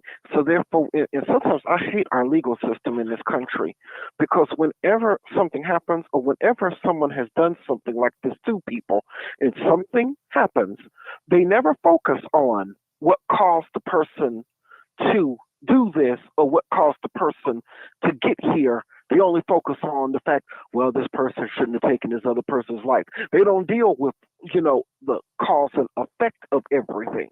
Just like even with the whole Luigi thing, then they're only dealing with the fact, well, he possibly, allegedly committed a murder. They're not dealing with the fact of what could have gone on before that, because there is a before that. Mm-hmm. That's because of the HIPAA laws. Okay, go ahead, Tiffany. The HIPAA laws prevent that. Go ahead, hey, Tiffany. Martin. How you doing? I have Hey, Tiffany. I'm good. How are you? Hey, you look good tonight too. I like the little glasses. Hey guys. Thank you. Don't be flirting with me. I'm gonna tell your I have a husband. Don't be question. flirting. No. I'm asking no questions. No questions. No questions tonight. You got to tell. I'm answering no questions. How long? I'm not answering no questions. No, I just want to know how long. No, I'm not answering no questions. No. Speak your mind, whatever you want. This open discussion. Okay, let me ask. You're gonna ask me. I don't want. Let me ask everyone else the question. Everyone else, not you. Guys, how long has Martin been an RBG for? Tiffany, talk about something else. Let's talk about something else. Don't put me in. No, don't red, black, and green. Come on. Let's talk about something else. Let's talk about something else. Oh, we never get to talk about I know, but it's not about me, Tiffany. Tiffany, I'm not going to put my whole life out here on the social media platform. No, right? I'm not going to do that. You got. Listen, Tiffany. Hey, Tiffany. First, let me just say something. I'm not going to allow. Hold on, y'all people. I'm not going to allow people to size me up. That's all they're trying to do. I know that's right. It's not going to happen. It's not going to happen. Right. I'm innocent. No, Tiffany.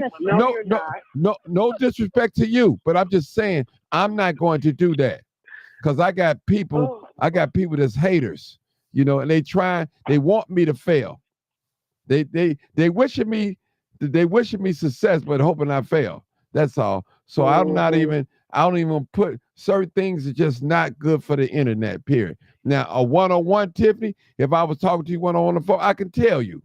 But out and open like this, no, I'm not even going to answer that. Yeah, just saying. Yeah. Tiffany always trying to be slick. Who said you? Tiffany, can I sum it up? I'm innocent. Can I sum it up? No, you're not. So innocent. You fine. He don't want his left hand know what his right hand doing. And he's right on this, so I get it. You made my night. Especially on social media, if you think that people are causing you or want you to fail, even though, with the kind of work that you do, Martin, I don't see how, somebody would want you to fail. Because even 10 years ago when I met you, you always had it in you to do what you're doing now. So I don't understand why somebody would want you to fail. I can't even comprehend that in my little human finite mind why somebody would want you to fail, because I think that you're the best thing. We don't trust each other. Thing out there. We don't trust each other. That's why he protects. We can trust Martin though. Yeah, but we don't trust each other. Martin has some of those traits where he doesn't trust as he That's a lie. Himself. You're not going to tell all your business, Tiffany. Now don't start now. If he asks me a question, I'll give him what it is. But I'm a content. figure. We're not I'm a into content it. creator too. I don't talk about everything with me. Right. We're not. We're talking. Well, but we're on Martin's views platform. have nothing to do with this platform. His personal It has views have everything nothing to do with it. No, it doesn't. It's everything that he talks about his personal views. He Oh, invites so us does to the talk news. about So did personal Jerry views. Springer. So did Oprah There's Winfrey. nothing- But they don't Well, share we're those not talking views about with the show. daytime TV. We're Girl, bye. What she's Dr. trying to say is, Tiffany, is that this is an open session tonight, an open discussion. So Martin Right. off of him, so it's open, but it's not about him. Right. That's all he said, and that's respectfully done. I mean, certain things people don't talk about on the people don't talk about on the internet. You know what I'm saying? Just like I would never talk. Let's just That's say his preference. I would never talk about. Even I'm a what he YouTube said. personality. I would never talk about. Let's just say my fraternal connections on YouTube personally. You know, so everybody has something of themselves that they don't talk about. This ain't about Martin, and it never has been. Anybody that listens to him knows that the show has never been about him. Yeah, he makes it about everybody. He's very giving. Bernard, I'm gonna give you the He's a giving person. He's a very giving. He's a very giving person. He's a very giving person. Martin, you're a very giving Thank you. person. That's why I wanted to ask, that. Nah, I don't. What led you to the passion of this? I don't share And what certain led things. you to the passion of this? Right, I just don't share things. Okay. I don't do that, And you're Tiffany. not supposed to. I don't do that. I have a private What life. led you to the passion? Right. Okay. I have private. So you won't say what led you to the passion at No, all? but maybe you'll That's see. just loving Maybe us you'll the see way it. that you love Maybe you'll us? see that in the documentary coming soon. Then it'll tell you There we everything. go. That's what I need. That'll tell you. That's what I need is a That'll tell documentary. you. That You're an would tell amazing you. person. That's why I wanted to It's ask. coming out. Okay. It's coming. I promise you that it's coming out. Good. It's coming out, and all that is in the documentary. So it'll come We out. can't wait to see that. Man, I can't wait till it come out. I've been waiting for a couple of years now. It's all completed, but I don't know what's the hold up. So that'll tell more Really? about me. Yeah. So yeah. All right, we got to move on, people. Let us know. Can I change the subject, please? Yes, you can. Thank you. Is anyone concerned about these drones just popping up all over Oh, the States, just out of nowhere, going near? I seen one at the flea market today. Places? Violet Jones. Do you all think that that's my question to the panel and everyone that's online? Do you all think some of them have bombs in them, or what are you all concerned about that? Because that's really concerning. It's a secret. They won't. They won't tell us. They Right. just won't And it's tell some kind us. of evil agenda that the government's trying to push, just like they did with COVID. Right. Which wasn't true. Well, let me just. watching us. I seen the drone today, and I didn't see the person who was controlling it. And I was in Robbins today, and I was like, man, it's a drone right there. What are they doing? Because it was some people last week. They had asked me about Martin, all these drones, and I really didn't know what they was talking about. I'm like, drones flying over, I'm like, so I seen one today, and I was just sitting back. I was in my friend car. I visited the flea market today. I was sitting in my buddy car, and I was looking at his car, and I was seeing the drone flying up over the flea market today. I was like, man, it's strange. That it's very strange. But you guys, I want to take the next caller real quick. Okay, then we'll come back to that, doctor. Let me I don't want to keep her on hold. Come on, Atlanta. All right. 470. Go ahead. Hi. Good evening. I just got on. I don't know if you all talked about It's open discussion. indictment. You can talk about anything you want. It's no open worries. discussion. So you perfectly Okay. fine. Go ahead. Did you all talk about the indictment today with Ingrid Lewis Martin? No, tell us about it. Tell us about it. Mayor Adams, Eric Adams, Okay. New York City chief aide. And it go back to what you and I were saying, that we get beat up by every time we say it, that Tiffany is not doing this stuff by herself. Oh, This my is God, sixth yes. person that they don't invite it. This is sixth person they don't indict it with Mayor Eric Adams. So See? she got indicted today along with her son that worked for her and some others. They got indicted on bribery charges and money laundering. So that's what you and I have been saying, that, it's bigger. It's I, bigger than one person. they And 470. we get beat up. They We beat me get up too. talked about. 470. Listen, they tell me, That's what I'm saying. You and I. yeah, You and I. We yeah. get beat up. And we're not taking up for nobody wrong. We just speaking facts. That's all. That's impossible for Right. somebody to do that all by themselves. Then oh, you take it up for you. Go. You don't even know my character. You don't know me. You know. Listen. Right. Listen. Right. 470. 470. I started to call you today, but I'll probably call you later. Let me just say this. Let me just say this real quick. I'm gonna let you talk. One thing about me, I'm fair. I'm not going to let nobody come on this platform and run a hate campaign against any black woman or black man. Now, you could bring some facts. That you bring them facts, I'm good with that. But she did this, according to the video, they said that I'm cool with that. But just straight out, below the belt, gutter, trash, low down, you're not going to do that on this platform. This platform, 470, was not built on that.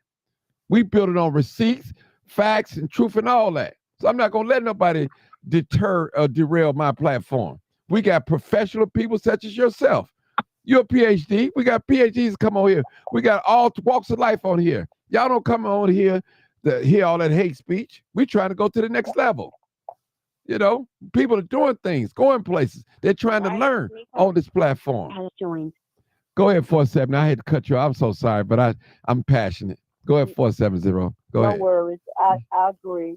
Mm. And I'm so grateful that I think it was Dr. Z, the woman that anointed. You can hear the anointing in her voice. Dr. Sanders. Started off this show with that. Who is it? Dr. Sanders. Dr. Sanders. Dr. K.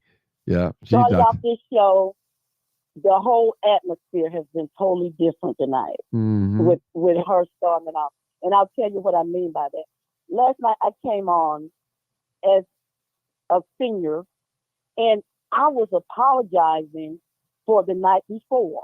I was apologizing, even though I went back and listened to it, I never cut nobody off. You kept saying, let 470 speak, but they kept cutting me off. And the thing about it is, you went back and talked about it. But last night when I got apologized, being the bigger person, I said I apologize for, what happened the night before because we was talking over each other. Mm-hmm. And then what I realized, I said, everybody was talking about me in the chat. You was the one disrespectful. You was mad because he put you in your place. And I'm saying, hold on. First of all, you all don't represent Martin, number one, in your chat, because he gives everybody an opportunity. Number two, you coward, because you get in the chat and say what you want to say, but the phone number is there all day long. You don't call. You get in the chat and say what you want to say.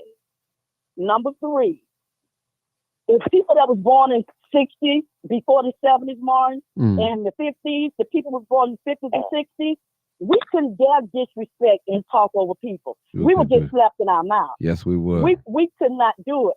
But this 70 on up group, they don't feel like they have to respect nobody. It's like them people in the chat, I'm saying, now I'm coming on here asking forgiveness, and they said, we don't forgive you. You was disrespectful to her. And I'm saying, okay, first of all, I'm a senior. You being disrespectful. I'm apologizing for something I didn't have to apologize for. You saying, oh, you just mad because she put you in place. No, first of all, she never put me in my place. She even admitted to herself. She even admitted, I'm a convicted felon. I defrauded Black people in the government out of their taxes. I was arrested, went to jail, served my time, and a whole lot of people that came along with me that told on me. So for these people to say, oh, he put her in her place, she just mad, I'm saying, come on now. And then one of them had the nerve to say, look at her on here. She just bragged. I'm saying, come on, people. That's what's wrong with Black people. We cannot try to help each other. We'll just rather than say, you know what? If she made it, let me get a hold of her. One of them said, look at her on here bragging like she went to Mar-a-Lago. It never was no intent to brag. And I said, you know what? When the guy said, well, you have got a lot of great accomplishments. And I said, I don't have no accomplishment. I don't have no accomplishment. I might have did certain things, but I don't have no accomplishment. When I go to bed at night and I turn on the news and a little black boy got shot by the police unarmed for a traffic ticket. Those accomplishments mean nothing when I have to look at Carl Wilson. Her 19-year-old daughter went through the drive-through and the police put 7 bullets in her. None of my accomplishments matter. And Martin Luther King said it this way, and I'm not Martin Luther King. He said, when I die, don't mention none of the things I did. Don't mention what I accomplished. Only thing I want you to know about me when I leave here is Violet tried to help somebody. Nothing else matters to me. So they said, she bragged. I'm saying, where were they today when I went to the Children's Cancer Hospital and took 100 gifts up there to kids to put a smile on their face? It wasn't nothing to brag about, but for them to just disrespect me and say, I'm nothing to nobody. The one last night was more than me. And I looked at one, she from Dothan. She get her information from the YouTube, and she gonna tell me the woman that should have been telling Tiffany, you know what? I already been to jail. I already been arrested. The feds already got me. I spent time in jail. Tiffany, don't go that way. They was only concerned about Tiffany's behavior, not her actions. And I'm saying, if you can keep a black sister from going that way, listen, the feds don't play with you. And everybody talking about, you was just mad because she's smarter than you.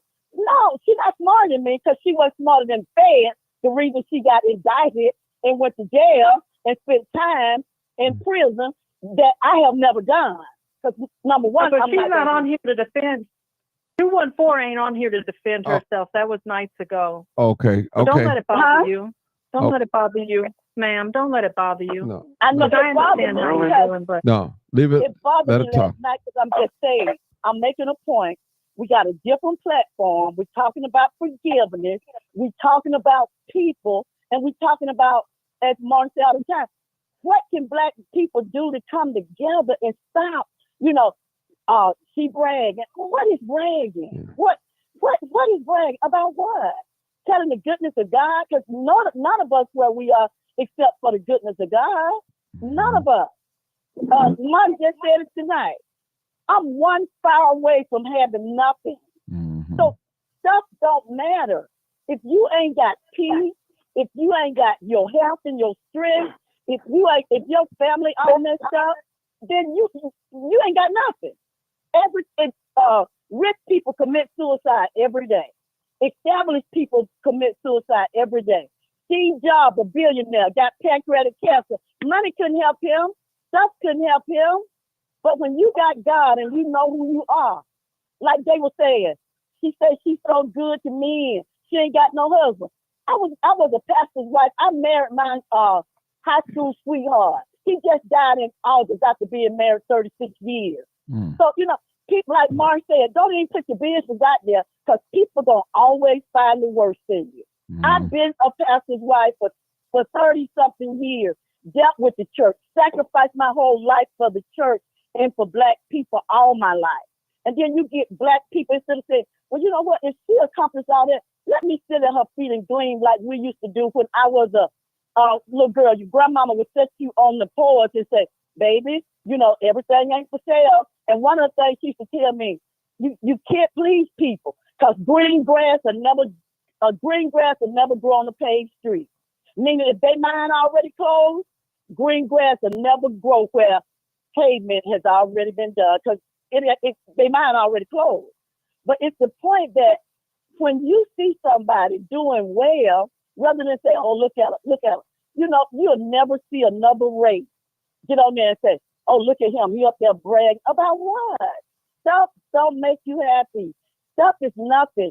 If your heart is bad and you evil toward people and you're not treating people right, I don't care how much money you got. You do not have no peace in life. I can go to bed every night with peace in my mind, knowing, you know what, I did good today. So I'm just saying we as a people got to try to encourage each other. when they were saying all that last night, they didn't know what state of mind I was in. Mm-hmm. I could have been on the edge, ready to jump off.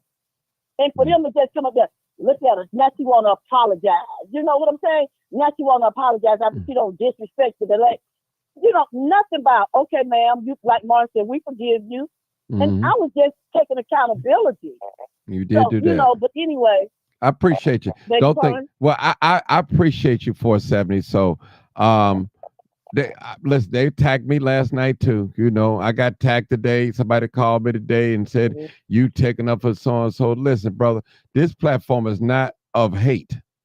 I'm not gonna let y'all dog no black woman, guilty or not guilty, out on this live like this. You're not gonna do it. No black, you're not gonna do it. You can go to any other YouTube channel and go there and let them listen to them. This platform didn't get this far on hate. If I'm talking about I love being black, I love all black folks. Now, do I agree with all of them? No. But listen, this is the place where we all can voice our opinions. We got people on here that's professional, they educated, they Democrats, they Republicans. So, hey, listen, but one thing we all got in common is this complexion. We got in common. And let us lay our difference to a side. I'm not trying to persuade nobody that a Republican be Democrat, or I'm not on that. I just want us to come together, love on each other, and do some things for each other. That's all. That's all. Some people, they caught up in this classism. Well, I have more education than you, and you can't speak properly, and all, you know, with all these grammar police, I call them grammar police. You don't see them trying to correct no white folks talking. You know, you don't see it. Correct your boss. You're not gonna do that because you know what'll happen. You write yourself up. So well. Yeah, it wouldn't go well. You're right, Roosevelt. It wouldn't go well. But we got another caller real quick. Thank you, holding the caller. I had the caller holding on for so long. Good night, Lauren. I'm sorry. Good night. All right. 6970. Hey, caller. I'm so sorry. 6970. Caller, go. Hey, what's up, partner? Can you hear me? Oh, that's my partner. Oh, that's Vera Giles Norris. All right. That's my partner, y'all. Hey, Miss Vera. Hey, Vera. Hey, y'all. Hey, how you people. Doing? Amazing show, partner. Again, I just wanted to call in, and it's open conversation. So I'm just going to shoot a few things out. Go ahead, sister. And I promise not to be long. Go ahead. You know, one thing I want to share with people is when people show you who they are, believe them. Tell the truth. Don't. And shame the devil. Yeah, don't be delusional and try to make somebody something or be something that they're not. What you see is exactly what you get. And forgive yourself often. Forgive yourself often. Forgiveness is not for the other person, it's for you. Because when you're holding on to anger, hurt, frustration, and holding on to toxic madness, that causes a dis-ease in the body. And it's when we look at, try to figure out why you got certain diseases, is because of the dis-ease and the toxic and the anger and stuff that you're holding on to. So forgive yourself. Let it go. When was the last time you looked in the mirror at yourself and said, you know what? I may have did that, but let me forgive me. Let me love on me. Tell yourself daily, I love you. Because if you don't love you, it's impossible to expect love from someone else. Can't nobody love you better than you can love yourself. So don't look for love in all of the wrong places. Look in the mirror first. And if anyone has ever presented themselves as your enemy, you better be real wise before you call them your friend. Because I operate like this. And it has nothing to do with whether I forgive you. Because just like I said, I forgive me first. But once you've been my enemy, you could never be my friend. And forgiveness don't have anything to do with it. It's almost like putting a snake in your pocket and expecting it not to bite you. You know what you had when you know what you was putting in your pocket when you put it there. So again, be wise. Be careful who you hurt. Be careful who you talk about. Be careful who you disrespect. And be careful who toes you step on. Because them toes and all of that hurt and disrespect may be connected to the butt you need one day. You always just one person away from your biggest breakthrough. Just one person away from your biggest breakthrough. And you don't even know who that one person might be. So again, present yourself in love and kindness and respect. Because wouldn't it be a tragic for you to be right next to your blessing and you disrespect, hurt your biggest blessing? And all you had to do was show yourself love, show yourself kind, and show yourself respect. It costs nothing to be kind. It costs nothing to respect other people. And if you cannot help a situation, if you cannot help people, how dare you hurt people? Oh, that's good. Oh, that's so good. You either part of the problem or you're part of the solution. Get them, partner. Get 'em. And right now, you all, we are in a time that you better be careful what you put your hands on and who you put your hands on. You got to be careful because you will look up one day and you have blood on your hands trying to figure out, what did I touch? What did I do? So again, I may be preaching to the choir, but do me a favor. If it really don't apply, just let it fly. But just because the meat that I'm serving today, you may not like the meat, pass it on because this meat may be for someone else. And for anybody, eat the meat, throw away the bone. And then guess what? Even when you throw away the bone, there's some people that love the bone. And if you're a bone lover on here today, then you understand what I'm saying, or you overstand or understand what I'm saying. Again, people, it is better to love than to hate. It's much better to love than to hate. And before you go judging other people, you make sure you pull out that measuring stick that you judging the next person by. Because I could assure you, as sure as my name is Vera Giles Norris, that same stick that you're measuring that person with, it's going to be the same stick you're going to have to measure your own behind with. And whenever you get sick and tired of being sick and tired, don't be afraid to walk away. Sometimes you got to let people go so you don't get dragged. It's okay to walk away. It's okay to care about you first. It's okay to take time for yourself. Self-care, again, like I've said, is the best care. And if nobody ever comes along to encourage you, encourage yourself. Take some time to meditate. Take some time to pray. Take some time to listen to things you're sleeping and when you're restless. Turn on some good meditation music. Turn on some motivational speaking or something that can encourage you.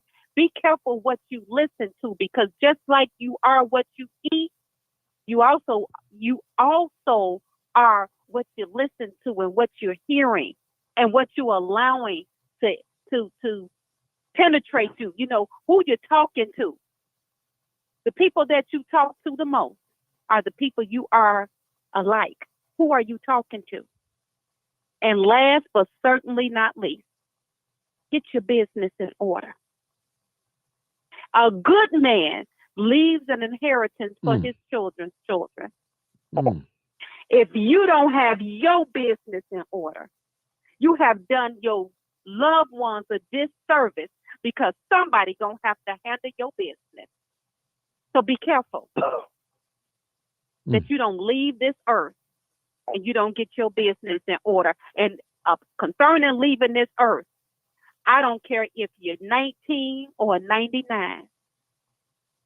We all just one breath away from life and death. So again, I said what I said. I came here in love and I came here in peace, and I'm going to lead that way.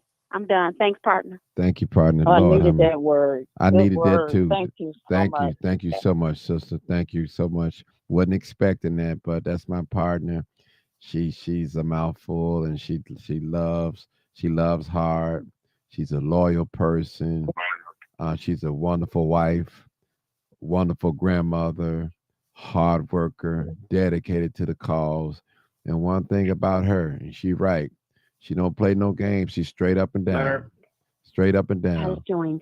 And that's my partner, y'all. I love her. I tell you, I told her husband, hey, I love your wife, man. You know, she's a beautiful person. We've never had an argument or nothing. We never talked under each other's clothes. It's always been nothing but love and harmony.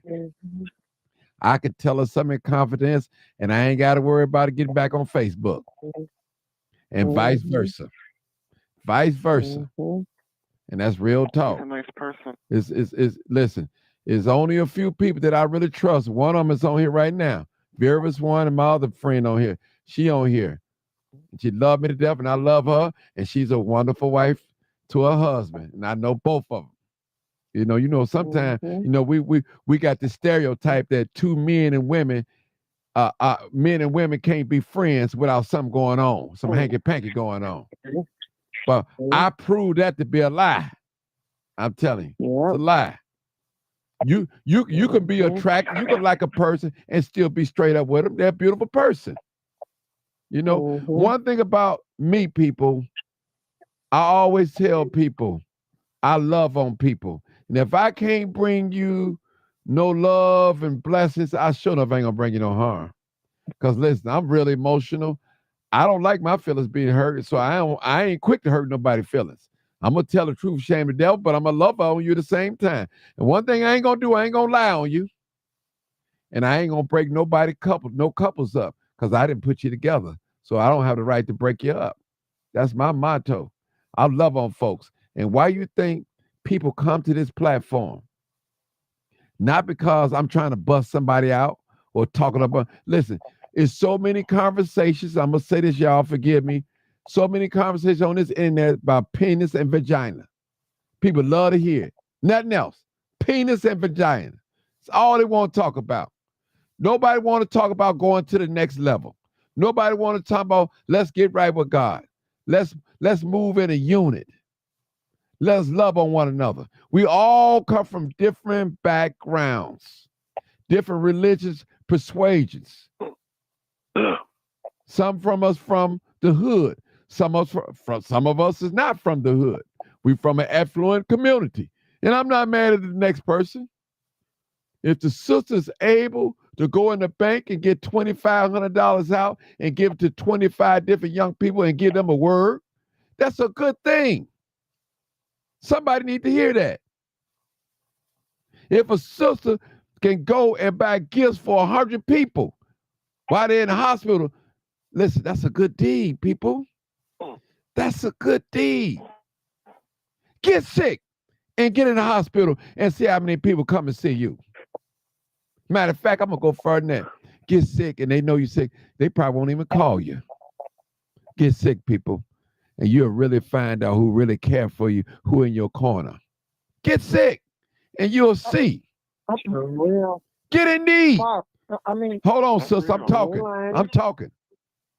Just get in need. You'll see. You'll see. I'm telling you, people out here cold-blooded. They'll smile in your face. The moment you turn your back, they're putting a knife in your back. I'm talking about spiritually now. I ain't talking about physically. We know they'll do it physically, but spiritually speaking, oh, she thinks she's something. She got this, got that. Listen, God bless her. Listen, I remember one time when my father was sick, real short story, and at that time I didn't have no transportation. He was sick to death, and I was getting on the red line, the bus going down to 22nd Street. I think it was Mercy Hospital down there, and and I ain't had no ride. I could have made, I like, but I would sit there with my father. I pull out my little iPad or phone, and sometimes we just wouldn't even say nothing. Just my presence there with him, and I'm just texting away, looking on Facebook. I'm just showing my presence there, and I'm telling you, people, we have to love our loved ones while they're here. And America is a good place. They fall in love. They fell in love with Martin Luther King when he died. But when he was living and walking around, they couldn't stand his guts. Now, don't get me wrong. That's Every right. every black person didn't agree with you slap me and I'm stay still, don't do nothing. But they still love him. I'm that type. I'm even that right now, sister. You can't hit me and I ain't gonna hit you back. So, but I thank God Martin Luther King, he was able to do that. I'm not that strong. And I'm gonna admit my faults. I'm Right. not that strong. I'm gonna keep Right. it 100. Malcolm X. Yeah, that's it. By any means necessary. Real talk. I'm telling you. So I love y'all for coming on here. Now we got a couple more callers. I appreciate the wonderful testimony tonight. I didn't know it was going to end up like this. It's just so great. People, listen. It's good to be living in the land of the living. We living in a good day and time, people. If somebody's dead right now, I'm quite sure they probably want to come in and trade places with us if they could start all over again. But it's too late. As the church folks say, 470, you got to work while the blood is running fresh in your veins. When night come, Jesus said, work while it's day. When night come, can no man work. You got to do it while you got able and strength. 470, she might get on a sick bed. Now, all the things that God put on her heart to do, and she didn't do it, that was on her. But she's doing it now while she's able in her right mind. She could go on and enjoy her grandbaby. She ain't got to give nobody nothing. She worked for it. Thank God for your generous spirit, sister. Thank you so much. Thank you for blessing me with the Cash App. She blessed me too. And I thank her. Some of y'all on here, you don't share the video. You don't like the video. You don't comment on the video. You don't pray for a brother. You don't do nothing. You just here with no value. That's it. Looking to find something wrong. You ain't looking to find something that will be of value that can help you in life, to elevate yourself. You're here to find fault. That's what you're here for. You're no good. And Vera said it. When people show you who they are, believe them. Believe them. Thank you, Vera, for that word today. You shook me up today. And I didn't know you was going to come that route today, but you shook me up. You woke my mind up. We're going to go to the next. We got 2 more callers, and we're going to end it at there.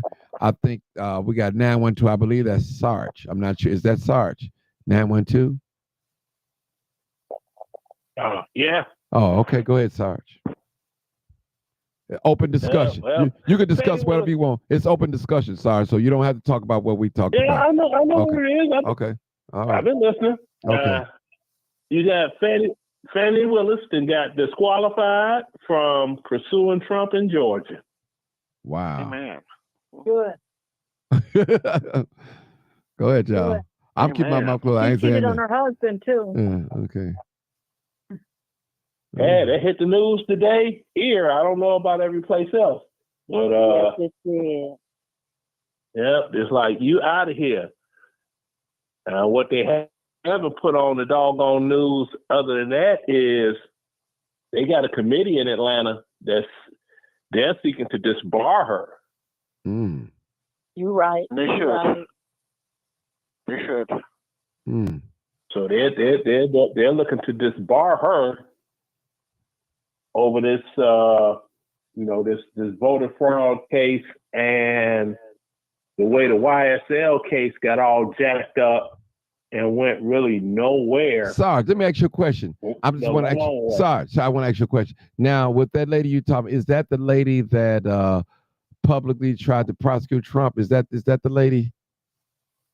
Is that the lady? Yeah, that's her. Okay, that's what I thought. So I just want to make sure I was right. I was thinking right. Okay. All right. Oh yeah, that's her. Okay, I just wanted to make sure I was on the right page. Okay. But I didn't want to say nothing after that. I just wanted to Yeah. make sure. Okay. Oh Okay. yeah, that's her. And yeah, hired a boyfriend and paid him a real much higher fee than the rest of the legal team for him to be a prosecuting lawyer on a legal team that he wasn't even qualified to be on, because that's not the type of law that he does. And they tried to lie about their relationship, and then they got their phones and the text messages and the pinging of the texts and the locations and all this. It was a whole big old soap opera. Soap opera. They were like, look, we had his phone pinged from here all the way to right there. Right there is where she lived. And the phone stopped pinging. It didn't ping from 10 o'clock at night until 7 that morning. Then it started pinging, leaving that location. So they had, oh man.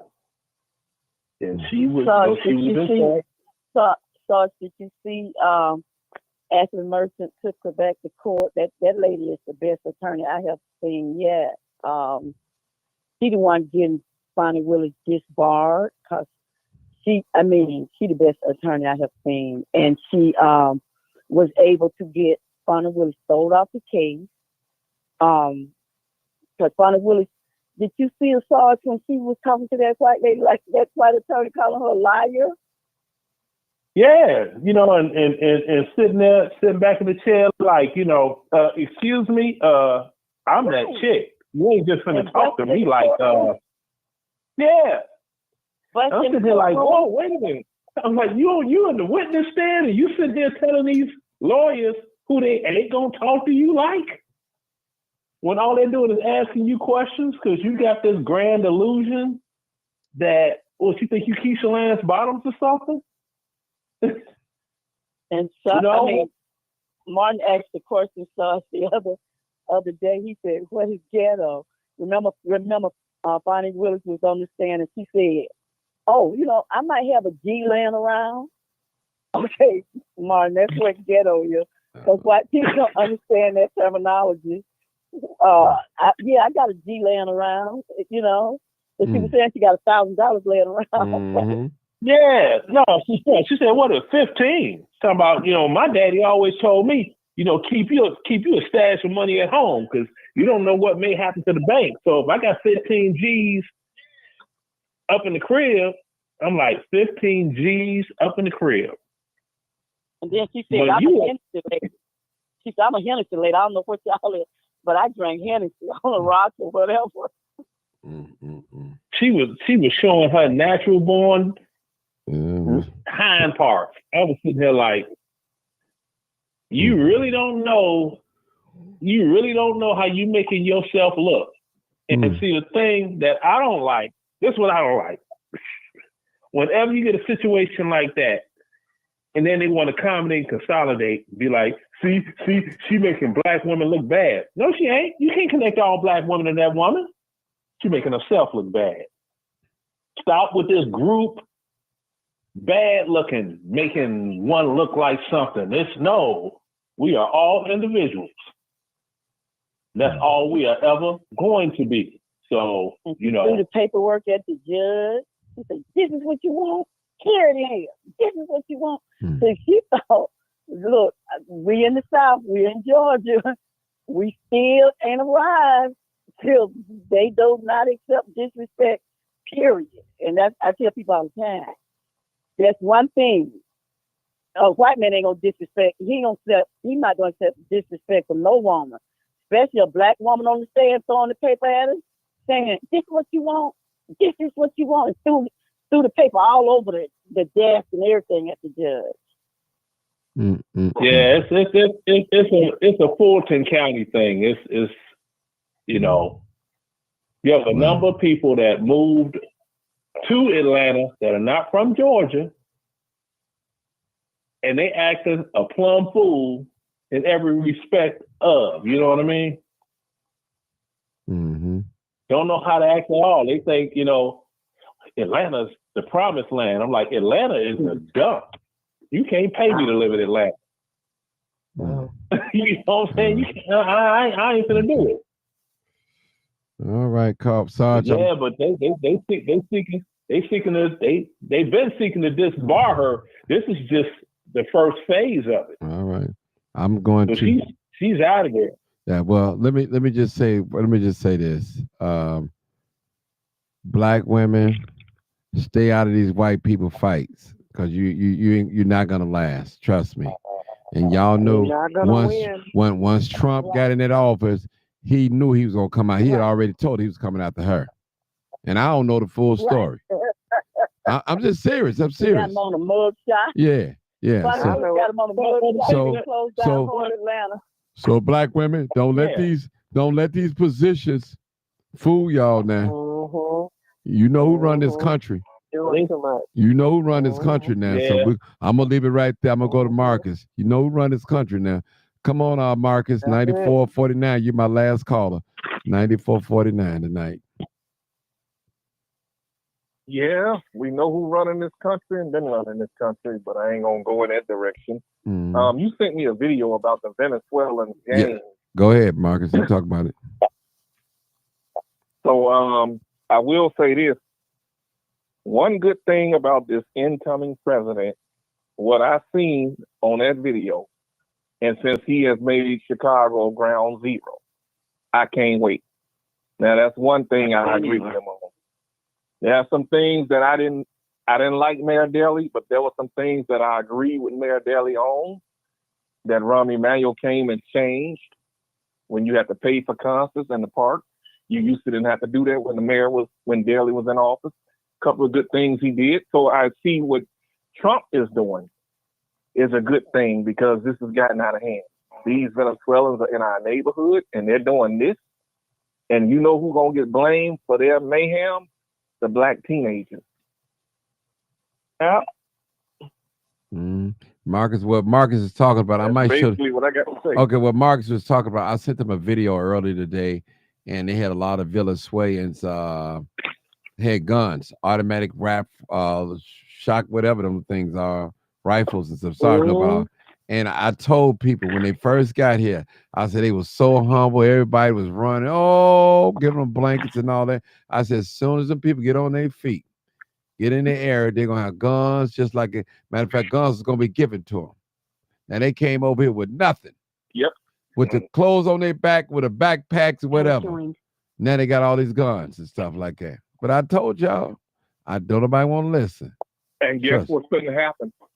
It's going to be a street war between their gangs and the gangs that's already over here in the black community. It's going to be a bloody war. You also said that they are bringing military age Venezuelans over here. Listen. And now they're giving them high-powered weapons? Yeah, 470. Come on. Let me say this to 470 to Sarge. I got another caller, but I don't want to say I'm this directed toward them too.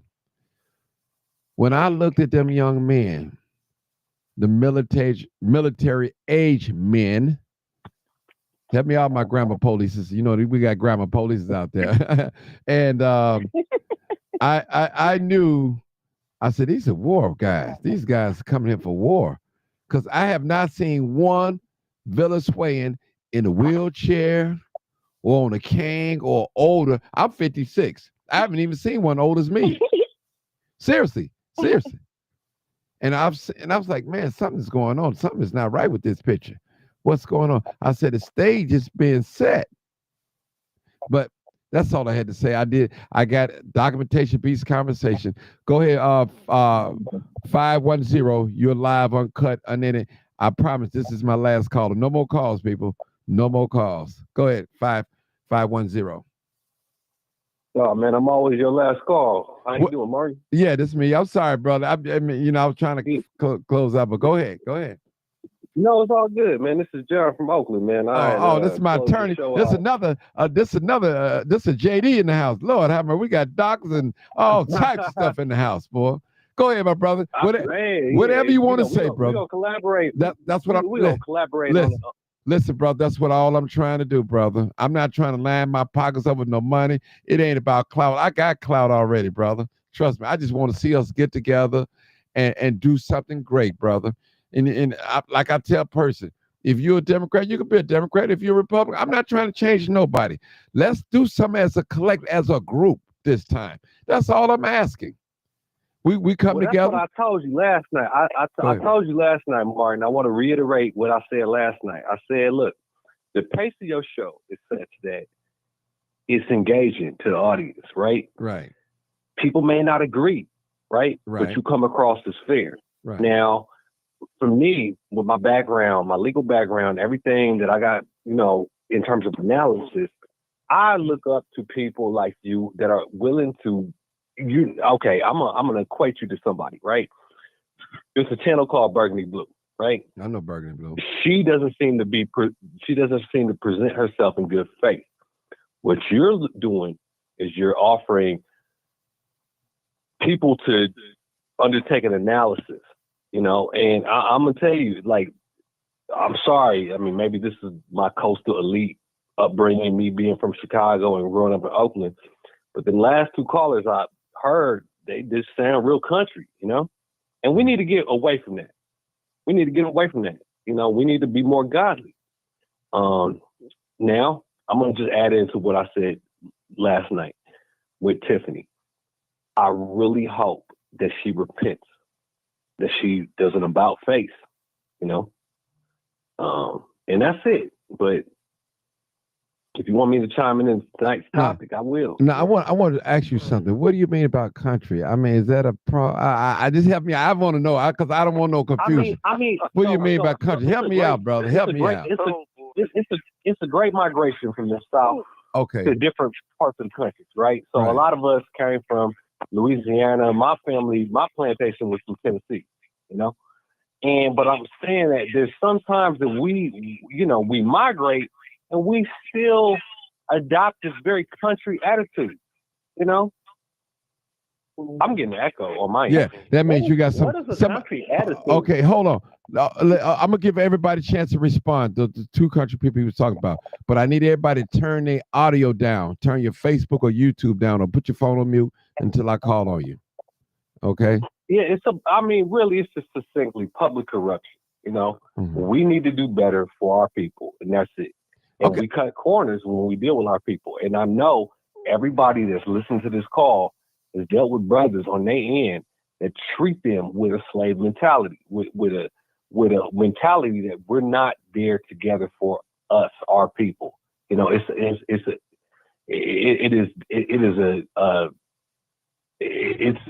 different.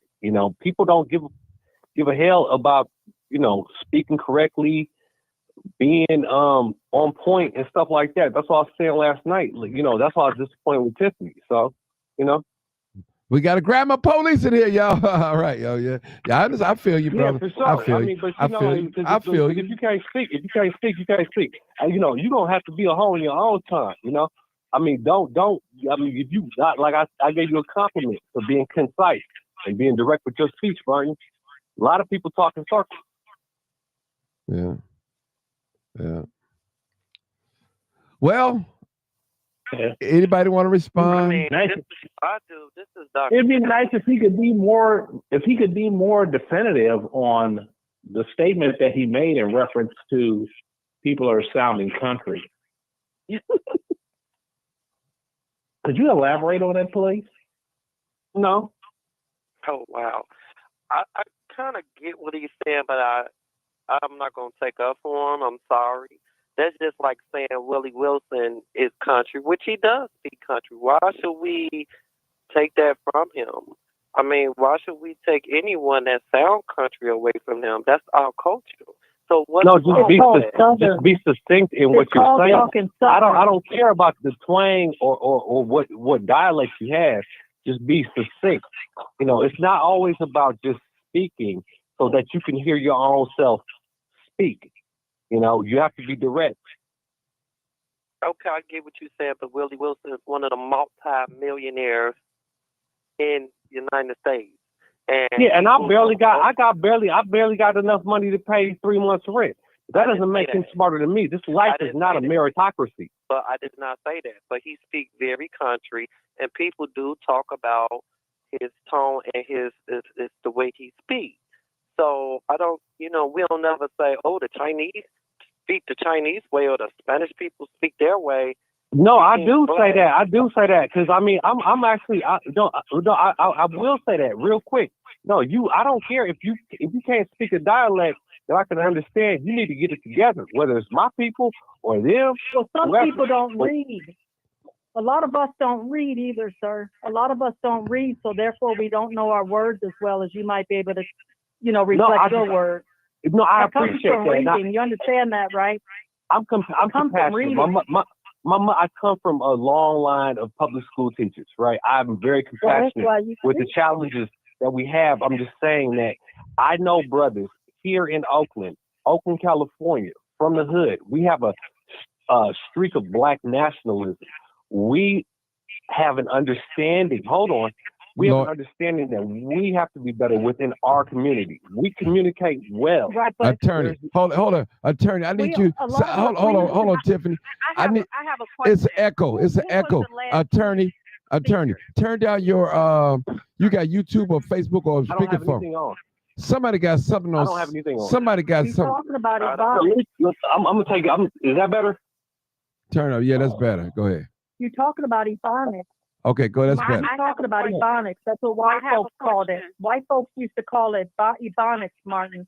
Okay. That's what he's talking No. about. Ebonics originated from Oakland, from the Oakland public schools. In the Oakland public schools, we started teaching people that Ebonics was a different language. That came from Oakland. So I hate to pull your card with that, but that came from Oakland. That's not a different language. Sometimes, even though I have a twang in my voice and I might sound different, I still speak the King's language. My grammar is correct. Well, hold on. Here's my question. We're the only ones that have this. Hold it Can now. y'all hear me? Hold it. You have a bad echo, Mark. I got that. Somebody got. Okay, I don't have anything on. Let me make sure. I don't need the. Somebody got I don't echo. got nothing on. Somebody on Facebook. Nor do I. Okay, somebody on Facebook. I hear it. Okay, this is what I need y'all to do. Everybody put their phone on mute. I have a question. Okay, 470. Is that you? Yes or no? Is that you? No, sir. That's now. Who have a question? Let me see who that is. Somebody said they have a question. That was me. Me saying I have a question. This is Vera. Okay, Vera. I had a statement. Real Okay, quick. hold it. Vera, you said something, Dr. Z Vera, already. Go ahead, Vera. Go ahead. Make a statement. He said the last It's two an echo callers. somewhere, I y'all. want to know. Yeah, I don't understand. I'm not on Facebook. Okay, everybody put their phones on I'm mute not sure where it's while coming Vera from. talk. Go ahead. Go ahead, Vera. So that was an attorney. I want to know who was the last two callers that he's speaking of. It was clearly not Vera. Vera, I tuned in about 10 minutes ago. So Vera, you are not the ire of my criticism. And I probably should not have criticized people in that way. I'm just saying, I really wish that with, Martin's program, we could just be very succinct, very direct, and, that's it. And I think that that's the benefit of Martin's program is that we're not going to communicate on the level in which they do at the township or they do in Dalton and stuff like that. This is a smarter program. That's it. I got big expectations for my people. Hold on. Hold on, y'all. Can I finish holding the conversation with the brother? I promise not to be long.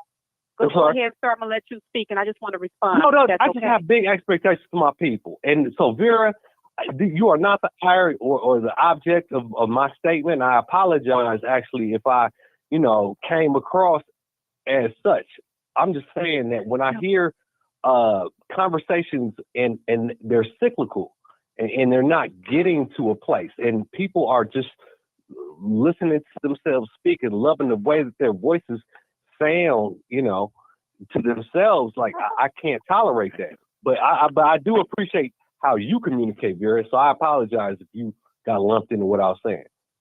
No, sir. You know what? The reason I only spoke up is because, even if you was talking about me, I do believe that everybody is entitled to their opinion.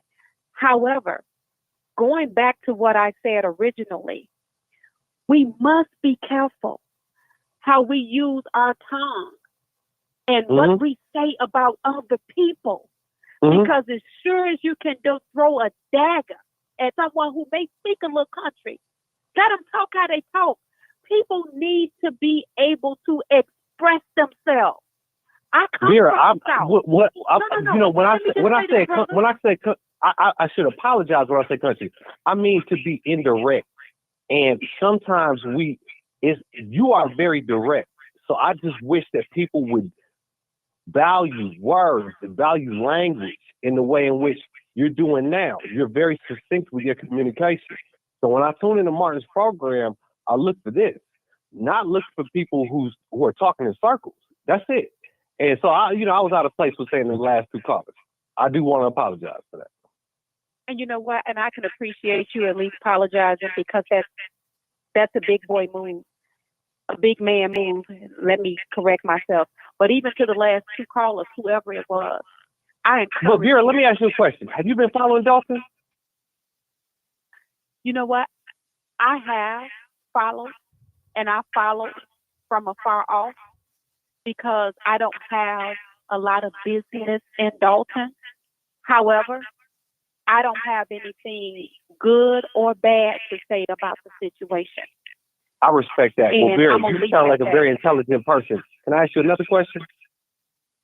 How do you feel about this immigration issue right now, in terms of mass deportations happening?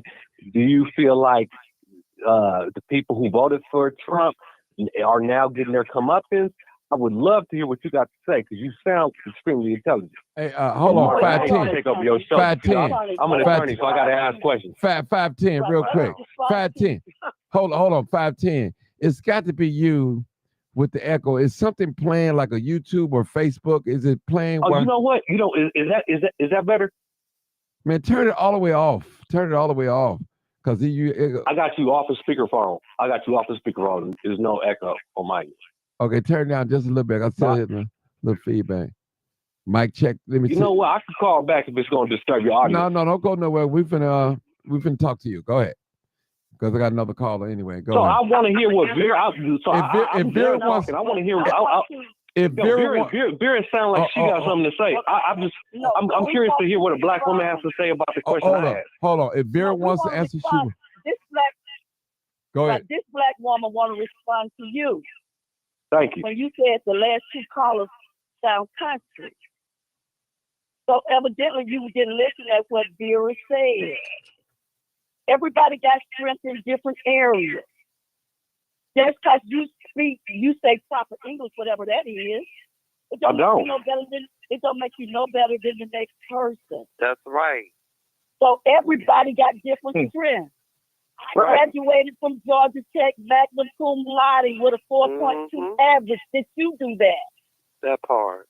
Actually, I graduated from Morehouse College with a 4.0. You graduated from the HBCU. Morehouse, HBCU. That's a high school education. Really? Excuse me? And I'm a licensed. Wait, what you say? What you say? Hold it, y'all. Hold it. Said it right. Hold it. You said a Morehouse College degree is like a. HBCUs is a high school education.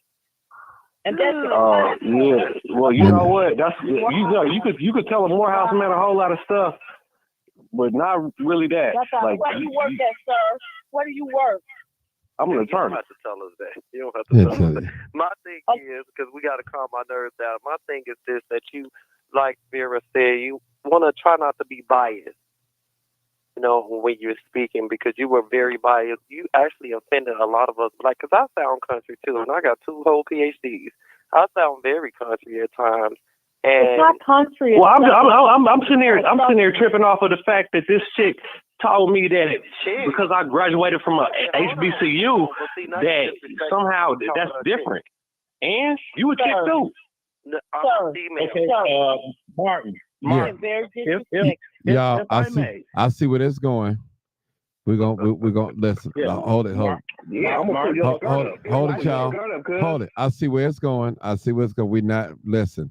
I don't want to go this way. Because I graduated from Morehouse College. That's a high school diploma. You got me fucked up. Okay, hold it, attorney. Hold it, attorney. Really? Hold it, y'all. Use the F word. Please don't do that. Don't do that. Now he talking Southern. okay. Morehouse man. Yeah, hold on, y'all. Listen, y'all gonna make me lie now. Rev the Barber, I need you about 2 minutes. I gotta close this out, man. I promised that I wasn't gonna take no more calls, but Rev the Barber, come on, make it happen in 2 or 3 minutes, man, if you can. Appreciate it. Because I see the things is shifting. Go ahead. Please don't comment on what they talked about. Talk about something else, because I'm trying to kill it down. Okay, go ahead. I was calling you to say hello, man. I ain't Okay. gonna comment on what they were talking about. Okay, thank you. Yeah, I was gonna call and say hello. That's all. Okay. I appreciate you. Open conversation. Listen, people. Come on now. And let me just say this, people. I don't want us to go there,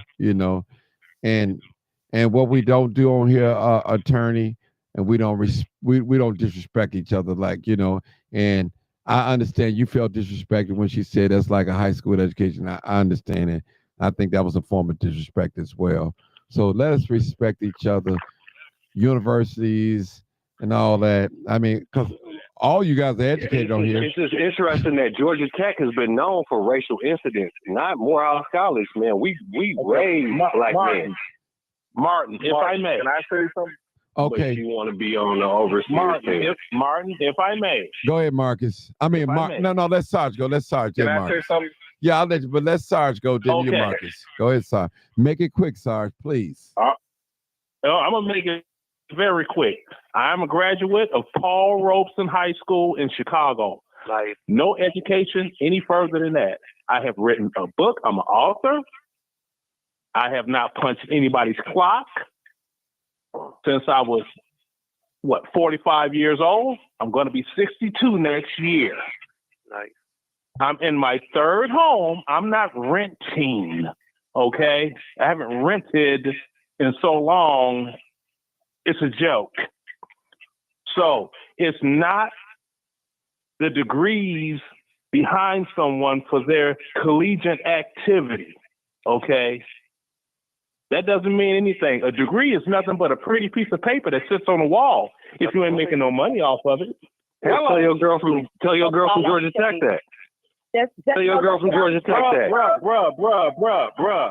Don't try to pull me into your foolishness with her. Ain't got no job. You the one came up on us. Now stop it. I've been in the corporate world. I've worked for the federal government, and they say when you see an HBCU application, throw it in the garbage. What? I know a whole bunch of people went to HBCUs and where they work at now. Wow, now you sound foolish. I'm telling you from experience. I'm not saying. Hey, listen, lady. Don't you disparage my fucking diploma. You ain't got no JD. Why you saying the F word, young man? And JD, what you mean, young man? Okay. You a poodle. Attitude. All right. Attitude determine your altitude. You know what? You a poodle. Oh, y'all. You a poodle. Okay, I promise Marcus. Then you, Vera. I promise Marcus. Can I say something? Go ahead, Marcus. Make it quick, then Vera. That's it, y'all. Go ahead. I'm going to be as brief as I possibly can. Go ahead, Marcus. If don't nobody interrupt me. Me and Sarge were the last. Hold it, people. Hold it. Come on, Marcus. Me and Sarge. Go ahead, Marcus. You guys have allowed Marcus, go talk, Marcus. Talk, Marcus. Me and Sarge were the last two callers that you may have heard. Yes, we were. And to me, what you said was offensive. I'm a minister. When it comes to, listen to me, brother, when it comes to talking to these young black brothers on the streets of Chicago, they don't care how proper you talk. If you can't talk their language, you can't build a relationship with them. Okay? So yeah, I'm reporting from, I grew up on 71st and Prairie. I grew up on 71st and Prairie, dude. I'm very familiar with Chicago. You should remember, let me finish, because I sat here and let you offend me as well as Sarge. When you said that those white people talk all kind of ways. We got Trump stepping into the White House. Are you going to question the way he talks? We got Joe Biden, he can barely talk. Are you going to question the way he talks? Absolutely. We got all these white mayors. I just answered to your questions, moron. For years, and he Man, couldn't listen. talk straight. Dude, I To just get on answered here both your and questions. talk Yeah, I'm and say, gonna question the way that they talking. If you gonna sound like a moron, I'm gonna question the way you talk too, fool. Okay, hold it, attorney. Yeah. But you're renting an apartment. Now, okay, You are listen. renting an apartment. Hold it, in that grant. hold it, y'all, hold it. Right. Hold it. I'm gonna mute all everybody real quick. Let me just say this, man. This is how we do. I explain the rules of engagement. What we're not going to do is call each other names. We all are grown on here. There's no teenagers.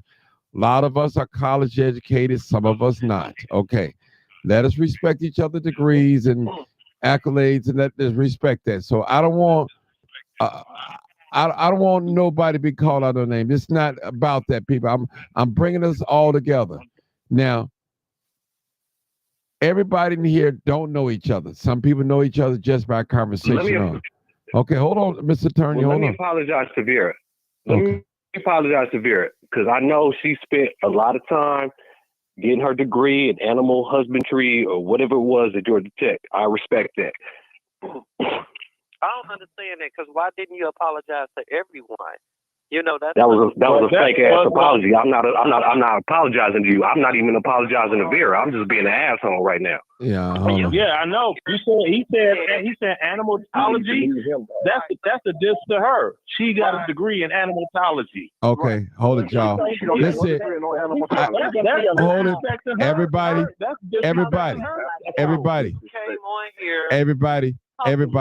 it's done. It's done. It's over. I just muted them.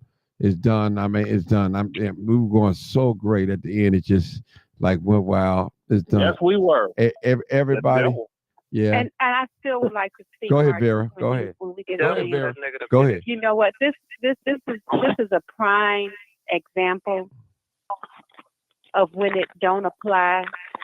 Just let it fly.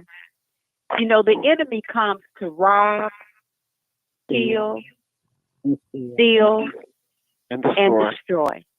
And when you know who you are and whose you are, and when you can identify a fool, why? In God's name would you argue and fight with a fool? Why would you cast your pearls before swine? Now, be wise. Be wise. Because some folks just come along in your life. Some people come along to test you. To see how you going. Because we can all talk right. But it's one thing to talk right and to walk left.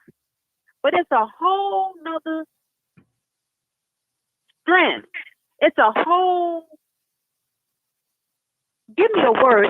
It's a whole nother anointing where you can really walk like you're talking. Now again, I don't have anything to say about the brother that came on. Bless you. As a matter of fact, I had to laugh a few times because I found it funny. I said, whoever this brother is, he came along, said what he said. Somebody's phone has a lot of static. I don't know who phone that is, people. I don't know who that phone is, people.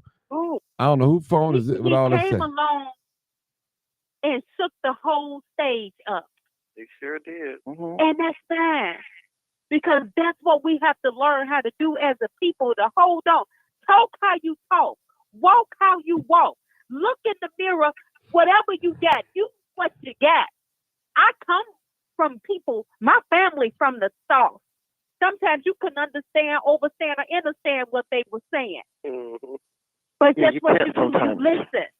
And wherever you got a weakness, learn how to take your weakness and constantly get stronger. Because guess what? I don't have any degree. But it didn't stop me from giving birth to children. They got PhDs, they got degrees and masters. I gave birth to women that all went to college. Every single last one of them got their degrees. Smart children. So it ain't about where you come from. you better pay attention to where you're going. And more importantly, choose who you going with. Because everybody that talk right, they ain't walking right. Some folks talk right and walk left. So again, to the brother that came on, thank you for doing your job. Thank you for being who you are. I smiled at you and I laughed at you. And even whether you were serious or whether you were joking, brother, get that measuring stick out. Because the same way you measure these folks, it's a higher power that sits high and look low, and you're going to have your behind that's being measured. So I hope you was just joking, because I took it as a joke. And for anybody else, allow yourself to get offended. I hope so too, because Martin knows I measure you with that credit score. Yeah. Martin, Yeah. Martin, everybody don't go to college. Everybody don't go to college. I have been in my career I have been in my career for 24 years, and college ain't for everybody. That's right. Okay? Right. College ain't for everybody. I've been doing security for 24 years, and I ain't afraid to stand the panel.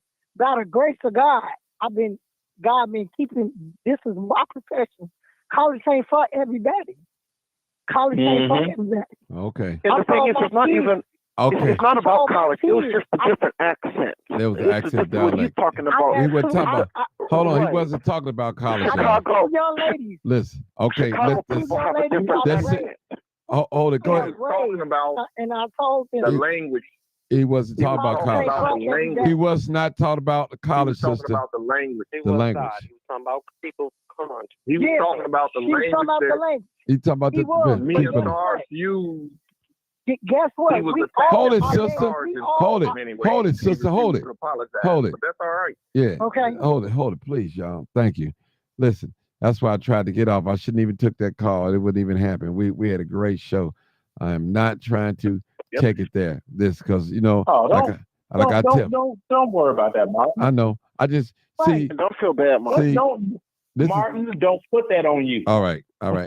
Don't put that on you. Y'all already. He's head no way of Let him get off of here. He's All tired. right. Yeah, Martin knows, but he did not listen to Vera. He's tired. Vera Let him said- get off of here. But he didn't listen to Vera. Tired. All right. Vera whole thing. Hello. Yeah, go ahead. Vera whole thing was the whole message was just had me in tears crying, and I said I needed that word.